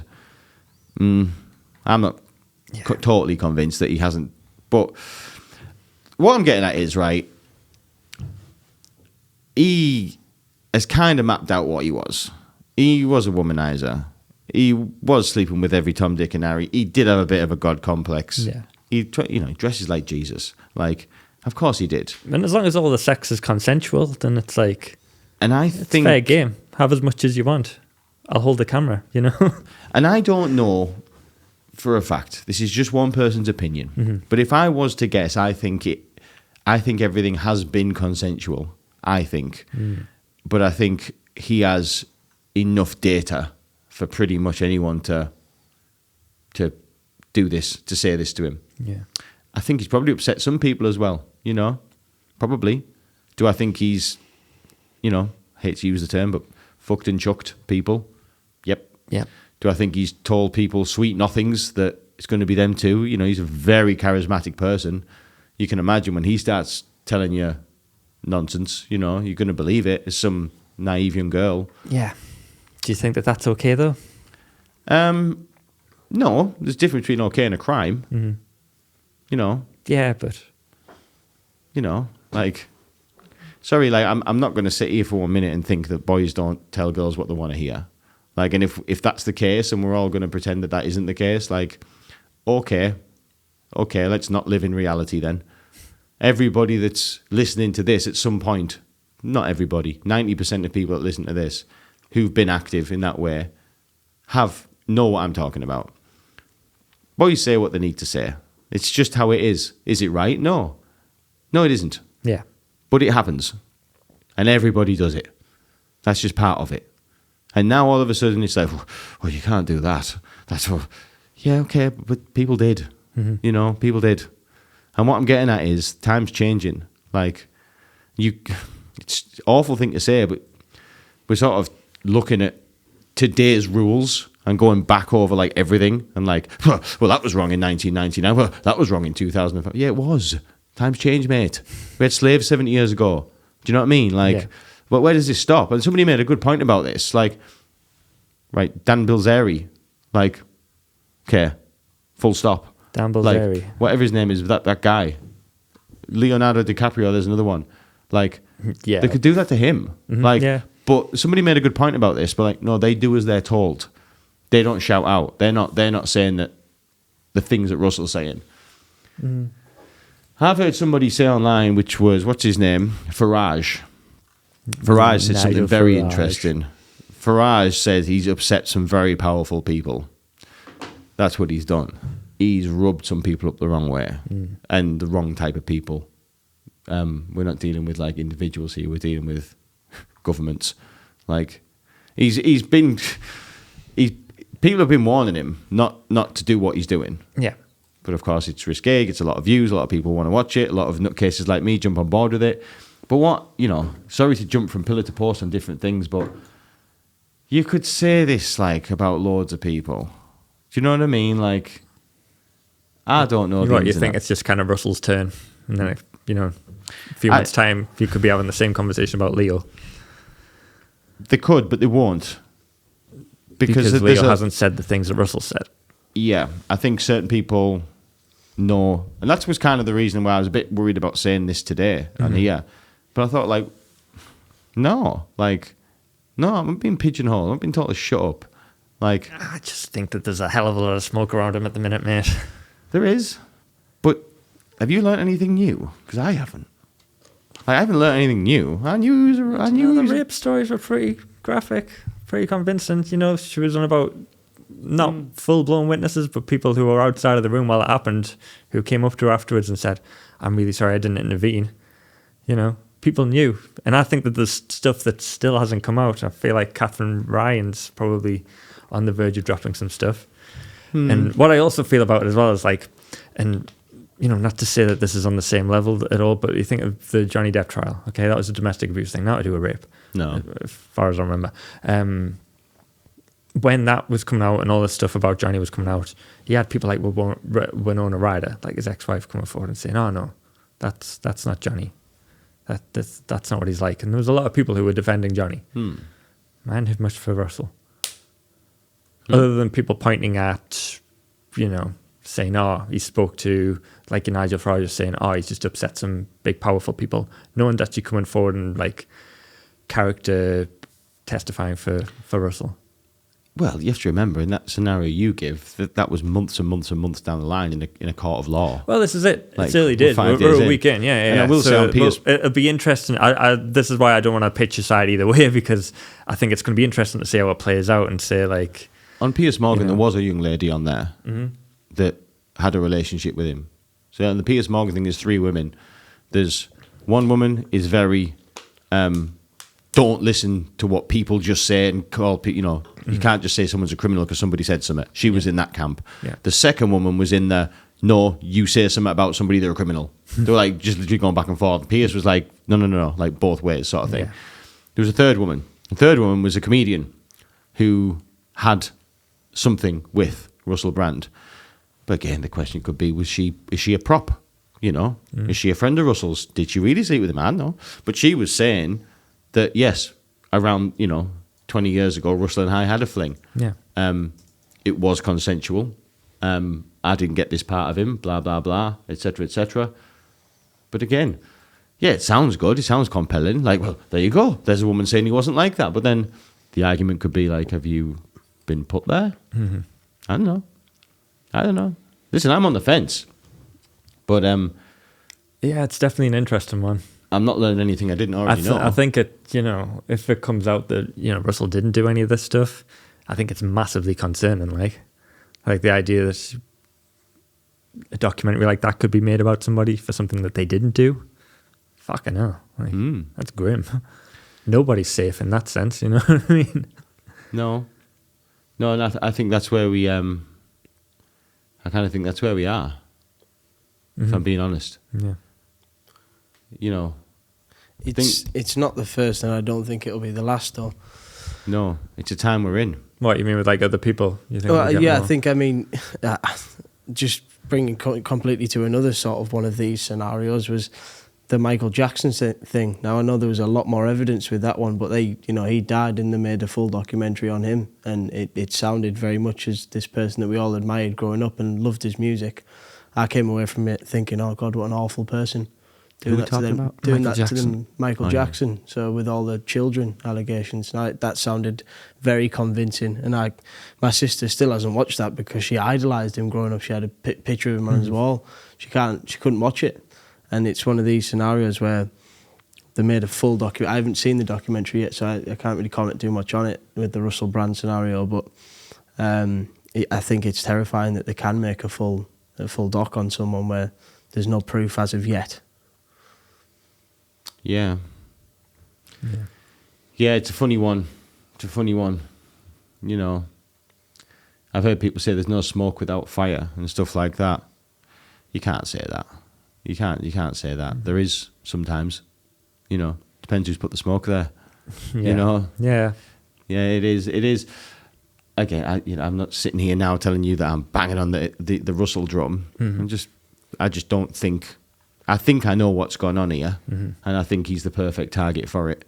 Yeah, if I'm being honest. If that was it, look, that's the way he handled it as well. The Rumble video, you've seen that, right? Mm-hmm. Interesting, isn't it?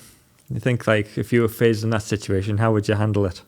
Because I feel like there's 2 ways that you would do it. You'd either post a video and try and preempt the spat of media stuff that's coming your way, which is what he did, or you'd stay quiet and hope it goes away. Or if you'd go down the legal route. Do you think you picked the right one? Yeah, I do. You do? Because the other way, saying nothing, unfortunately, it's the court of public opinion. Yeah. And if you keep quiet, you look guilty, unfortunately. Yeah. Which is probably the right thing to do, is you should have went to lawyers and let lawyers sort it out. But we're not dealing with a lawyer thing now. This is going through the realms of social media. You can't stop this. Yeah. There's no lawyer can stop this. This is the court of public opinion. Is he going through a legal process? Are they actually prosecuting him or anything, or is it? No, not yet. There's no trial or anything happening, is there? Just allegations. Yeah. That's all they are. No one's went to the police about it or anything. There's nothing at all. No. That's weird, isn't it? Yeah. Just saying. They might now. It's early days. People might go to the police now. Yeah. But yeah, as of yesterday, no. Nothing. No. No, there's no criminal thing. Mm-hmm. No one had been to any police. No. It was a Dispatches documentary who a team of filmmakers had spent whatever time they said, a year or I whatever, think it's had a year. piecing some bits together and put it out there. Scary, isn't it? I don't know. Maybe he is. Maybe he's the next Jimmy Savile. Who knows? Maybe. I just don't think he is. And I think I know what's going on. That's my opinion. Yeah. It is one of those ones where, because he's the way that he is and because he's joked about it so much, it is kind of a bit like a, if you mess around with him, you kind of know what you're going to get. Like, he's going to try and fuck you. Pretty much, yeah. Yeah. Yeah. But then, your brain also thinks like, is that, is he a good person? like you think, should people like that even exist? That like, you just be like, that's just how Russell is. He's just a fucking sex addict. He just in this day tries and age, to smash everything with legs. Yeah. In this day and age, they can't exist because times have changed now. Yeah. So there's no place in today's society for people like him. Back in 2005, I guess. There was. Different thing. It wasn't woke like it is now. Mm-hmm. It's different. I know it seems like such a short time, but it's different. It's different. Yeah. He was idolized. He was put on the front cover of magazines for his antics. Like he quite openly would say, living the rock star life. It was idolized. It was put on a pedestal. It was, like both, admired by men and women. Yeah. It was. Like, that's where it was then. Now it's all different. Like, it's all shunned and it's all like, you can't do that. I understand times change and we have to move with the times. But I find it concerning. If there's been a crime committed, then there's been a crime committed. It doesn't matter when it was committed. But I do feel a bit weird about where, because society changes and because what is acceptable evolves over time, I mean, where does it end then? It makes you nervous about what you're saying now, whether it could have effect on you 20 years down the line. Well, yeah. Let's keep our fucking mouths shut. And that's what kind of, I think that's kind of what I want everybody to do. Yeah. Everybody shut up, sit down. Dress like you're from Country File. Dress like you come from Country File, get your Or a vaccines, cameraman. Yeah. sing happy birthday, Yeah. and just be good citizens. Yeah. Eat what we tell you to eat, vote what we tell you to vote, Yeah. believe in what we want you to believe, don't come out with a norm, stay in that lane, keep your head down. And if you start banging the drum too loud about stuff you think that's wrong and conspiracy and, well, just have a look, just letting you know. See what happened to Russell. Yeah, dispatches is real, mate. Do you know what I mean? I don't know. Maybe he's a fucking psycho. I don't think he is, though. It's funny, we might be having this conversation and then, 2-3 weeks down the line, we might be like, oh, we were fucking wrong. Yeah, exactly. It could be like an absolute serial rapist. He's done it all over the shop. So let's put that disclaimer in now, and let's do that. I'll just give you my opinion. Just because I am a fan and I can't help that bias. Yeah. I am a fan of Russell, so I can't help that bias. That I probably am going to favour him a little bit. But just at this point in time, if I was to guess and predict of what I've seen, I don't think he's rapist. I just think he's top shagger, right? I think he's top shagger. I think he was living a rockstar life, and all girls was throwing himself at him, and he could have who he wants when he wants. And he was living this lifestyle of fast drink, drugs, sex, rock and roll. I think he lived that life. Yeah. That's what I think. I don't think he's actually done anything criminal. But let's come back later. What do you think? Do you think he's a rapist now? Look, we're saying now the disclaimer is this is just a guess now. We will come back to it and find after the evidence. I think he did this stuff, mate. I do. Okay. But, like think he's a all wrong things, give him the gift of charity. I feel, innocent till proven otherwise. We'll see what happens in 2-3 weeks. Let's. Yeah. I'm intrigued. And I'll be the first to say this, and if you can bring out proper evidence, proper evidence where this man's convicted, I will honestly I'll put my cards on the table and say I was dead wrong about this man. Yeah. He fooled me, and he is a wrong'un. But We're not seeing that yet. no, I'll have to see more than A few witness testimonies. some actors, A few victims. saying a few things on. I'll have to see a bit more than that, I'm afraid. That's all. So we're leaving it there. Let's leave it there, man. Let's. Interesting to see how things play out. Okay. Let's end the people like us then. Yeah. Well, it's interesting. Just briefly, I did want to, you're going through something at the minute, aren't you? Huh? A little bit of a scenario of the quitting of the smoking. Oh yeah. Let the people know health benefits and that. Yeah, keep smoking. don't stop smoking. It's not worth it. No, I don't know what you want me to say. The journey. Well, so far, how you find it? You're 5 days in now, aren't you? Yeah, 5 days in. After how long of smoking? Quarter of a century. Long time. Yeah, 25 years of 25 smoking. bloody years. Yeah. And what made you come to this? What made me stop? Yeah. I think, well, I've always wanted to, and I have done before, obviously. But I got it in my head, and it was all off the back of last week. We came here, we did a podcast. Show. We did a show. We did a show. We did a show, and felt cloudy-headed. Couldn't get my thoughts straight, blah, blah, blah. Didn't think for 1 minute that I'd only had 5 hours sleep and been up since 5 a.m. Yeah. That didn't come into my head. Of course, it can't be that, obviously. Might have had something to do with it. Yeah, maybe, in hindsight. But I got it in my head that it was due to smoking. And I got it in my head that that was starving my brain of oxygen. That's what I thought. Starving my brain of oxygen. And quitting smoking was going to change it all. Yeah. But that isn't what's happened at all. No, that the polar opposites happened. Because I now have no nicotine in my life, I can't concentrate on anything. I can't concentrate on anything. I'm erratic. I'm, on overdrive mode. I'm emotional. I can't focus because I'm withdrawing from a very addictive drug. I feel like this is just a short-term problem for you, man. I Hope feel like, so. Hope so. How long does it take to get out of a nicotine addiction? I mean, 25 years might be in uncharted territory. Maybe. Yeah, I think 2 weeks on average for nicotine to clear your system. 2 weeks? That seems short to me. I thought it would have took a bit longer than that. Like Short.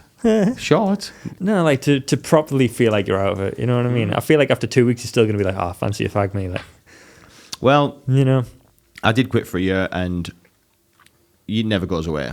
No. I've quit for straight 12 months, nearly to the day. Wow. For January the 1st until December the 18th. Remember the dates. And as much as, I didn't smoke, every day I could remember what smoking a cigarette was like. Yeah. And it was nice. You never forget. You never stop thinking. You just learn to live with it, I think. So I'm going through a similar thing. I'm trying to quit. I've only been smoking for 6 years. And I've got to that point as well where, I'm doing it a little bit more for health benefits. I've realised I'm slowing down on the football pitch and such, and I'd like to speed up. I wouldn't like to be slowing down in my prime. And my mother, who's a nurse, was telling me a little bit of the science behind it. So on your lungs, you've got little things called cilia. Now they're like, this is how they look. They look like little bits of coral, basically. Oh, it's an anemone. Yeah, basically that. And what that does is that filters out all of the bad when they're functioning correctly. That filters out all the bad and allows clean air to flow in and out of the lungs. However, when you smoke, that cilia sticks to your lungs, not allowing the cilia to filter the good and the bad out, and the mucus as well. So you'll normally cough up anything that's stuck in your lungs. It's a bit like a wax melt on a rug. Look, yeah, let's not bring up my wax spilling on the carpet in here. Let's not bring that up. But yeah, so that's something that I found quite interesting because my cilia is now beginning to work again. I'm like, there's clearly been lots of mucus and stuff that has been like kept within my lungs, and I'm coughing it all up right now. So anyone who is quitting smoking, please bear that in mind. All this stuff that you're coughing up, it's just your lungs beginning to work again and your cilia working correctly. Now you're 5 days in, Dan, and you haven't experienced this yet. No. The coughing up of the stuff. So it might be more of a delayed effect on you after... I'll be honest, I didn't last time, Southpaw. Did you not? No, never did. Never Maybe did. your cilia is just shot to shit then, I don't know. Maybe. Tell you something else I noticed, and this isn't just sort of, hang on, I'm in the wrong place. This isn't just my thinking. I remember this. So 2019, I quit then. I've told you the story. But I was under the impression that when I quit, my health and fitness would go up and I'll become a lot more fitter and da-da-da-da. Nah, man. None of that happened. Now, that could be one of two things. That could be, I actually genuinely think that smoking hasn't actually physically damaged me that much yet. Because I was so excited. That was one of the benefits. You thought you were going to be like a Superman. I thought twofold. Yeah. I thought, number one, right, watch me run now. If I can run now, smoking 40 a day, after 20, it was 20 years then, 21 years of smoking. Sure. I can still run now. Can you imagine when I don't smoke? Wow. It'd Be like fucking Hercules. Be like, you know what I mean? Like Mo Farah. Nope. No different whatsoever. Really? I think it's, it might be that thing where it's like, it's not because if you don't smoke, it's more like if you didn't smoke. If I'd never have smoked. Yeah. Possibly, even after a year, I never got better. Possibly the damage has been done, as you've once said. Don't know. Maybe. But also as well, like, let's be honest, I'm a male, and, think of bedroom time. Does that change? God, I hope not. Does it, have you got a bit more about you? Nope. Didn't notice anything? Nope. Still bad. Still a Wilson. Yeah. Still not very desirable. No. Still blowing out my backside within 5 minutes. Yeah. Oh, dear. One thing I did notice, though, this is true story, this, and I'll update you on this. I haven't had any luck in the few days, let's just say, but I will update you on this. I remember that year when I quit, just backtrack, I've never had a problem with, what's the word? Premature ejaculation. That's the correct terminology. Okay, yeah. I've never had a problem with that. I've never been Captain you-know-what quick. It's never been too quick. Yeah. And I'm being scientific here. We're not looking for a laugh. I'm just telling you like something I've noticed. Guys, we're all guys here having a conversation. Yeah. That was never a problem. For me, it was always, I would call it normal. You got good control on it. Yeah, you can do your 10, 15 minutes and it's not, it doesn't happen too quick. Yeah. Happens when it's supposed to. And don't let anybody tell you there's no hours getting involved. No, it's 10, 15 minutes. That's all we've all got, boys. So let's be honest, right? So, but when I quit smoking for that year, bang, bang, bang, all the time. Quick fire. Completely went. And I think I was like, at first when it was happening, I was like, oh, it's just my body adjusting. Nope. Happened for the full year. And when I went back on the cigarettes, it went back to normal. Down again. Yeah. Oh, God, that's interesting. Yeah. That's a thing to smoking that I've never heard of before. Yeah. Side effect. That is obviously it's supposed to cause impotence though. So it's sort of slow down at a point where it just stops altogether. 6 and 2, 3. You'll last a year. What side of the battle do you want to be on? Obviously, I haven't got any data yet from this year. All right. But I am in the process of quitting, and I'll update you. You should have been collecting this data from when you were smoking, so you could have a scatter graph to say like, look at the decline in minutes. Yeah, I mean, I have data from when I smoked. Good. I've got 24 years of smoking, so I know. Yeah, I know it's controlled. Let's just say. Right. How are you But going? what happens though, do you feel like the sensitivity goes up, which makes it? I'm curious. I want to know. I'm not sure whether I remember the sensitivity going up. I remember it kind of feeling the same. Feels the same, yeah. It just happens quicker. Right. You get to that point. We're all men, right? Yeah. So we've all been there. You can be working away, let's say. Riding into battle. And all of a sudden, you hear that voice saying, it's going to happen now. And you're like, fuck, not yet. And and there's no going back. Yeah. You can talk yourself away. You can buy yourself 10 seconds. You ain't winning it. It's going to happen. And I feel like when I smoke, that doesn't come at all. Well, you get a choice. Get a choice when Right. you don't smoke. You can call it. You can pull the trigger. That's what I feel like. Interesting. But when you don't, not only are you not in control, it can happen like embarrassingly quick. I remember the year I quit smoking, I was with a partner, right? So this is how weird it was. Here's a story. I was with somebody at the time. Like, I had a relationship going on. And that person was with me for years before, and then obviously with me when I quit smoking. And I can remember, like, that person got a very different, like, chapter. Because, like, what they would, what was normal for us all of a sudden wasn't normal. Yeah. It was just bang, The chapter of finishing herself off, basically. I think so, mate, yeah. I think it was a bad year for her. Yeah. I think she had a bad year, mate. Yeah, bad year for her, bless her. Look, I don't know what the science is in it, or if there's any. But certainly, have you found that, Southpaw? Because, I mean, you haven't been, pardon the pun, balls deep in smoking, but... I haven't found that issue, to be honest, mate, no. It's always a It's quick the first spatter. I've heard of it. I didn't even think that was a thing. But Would you consider yourself a quick finisher? I'd like to think not. No? Always wins the race, the boy. Are you in control? I'm in control. I'd say it's 70%, 80% of the time. Yeah. Depends on the scenario. Once alcohol's involved, for me, I find I can go, Longer? Longer, yeah. Really? Who knows? I don't think I've noticed between alcohol and without alcohol. The same? Yeah, same. You haven't got smoking data. You've never smoked, have you? No, I've never smoked. You don't have smoking data. How are you going to monitor this data? Are you just going to go, hang on? Let me Well, put no, my no, like, I stopwatch want on. a spreadsheet. Well, it's simple, as the months roll by, let's say, first things first, I have to see out this smoking. It ain't over yet. In my head, I'm going to get 20 fags after here. Yeah. Like, that's how I'm at. I'm desperate for a cigarette. You're not, mate. You're going to stick this out. I might just lie to everybody and not tell people. If the premature smoking becomes an issue, just Smoke. have a tactic. No, have a different tactic. Yeah, not going out like 3 hours before. See, Go forever. this is weird, the science behind it. So it says quitting smoking can help reduce the likelihood of ED, erectile dysfunction, and can lead to firmer, more reliable erections by improving circulation. There is also less chance of premature ejaculation after quitting smoking.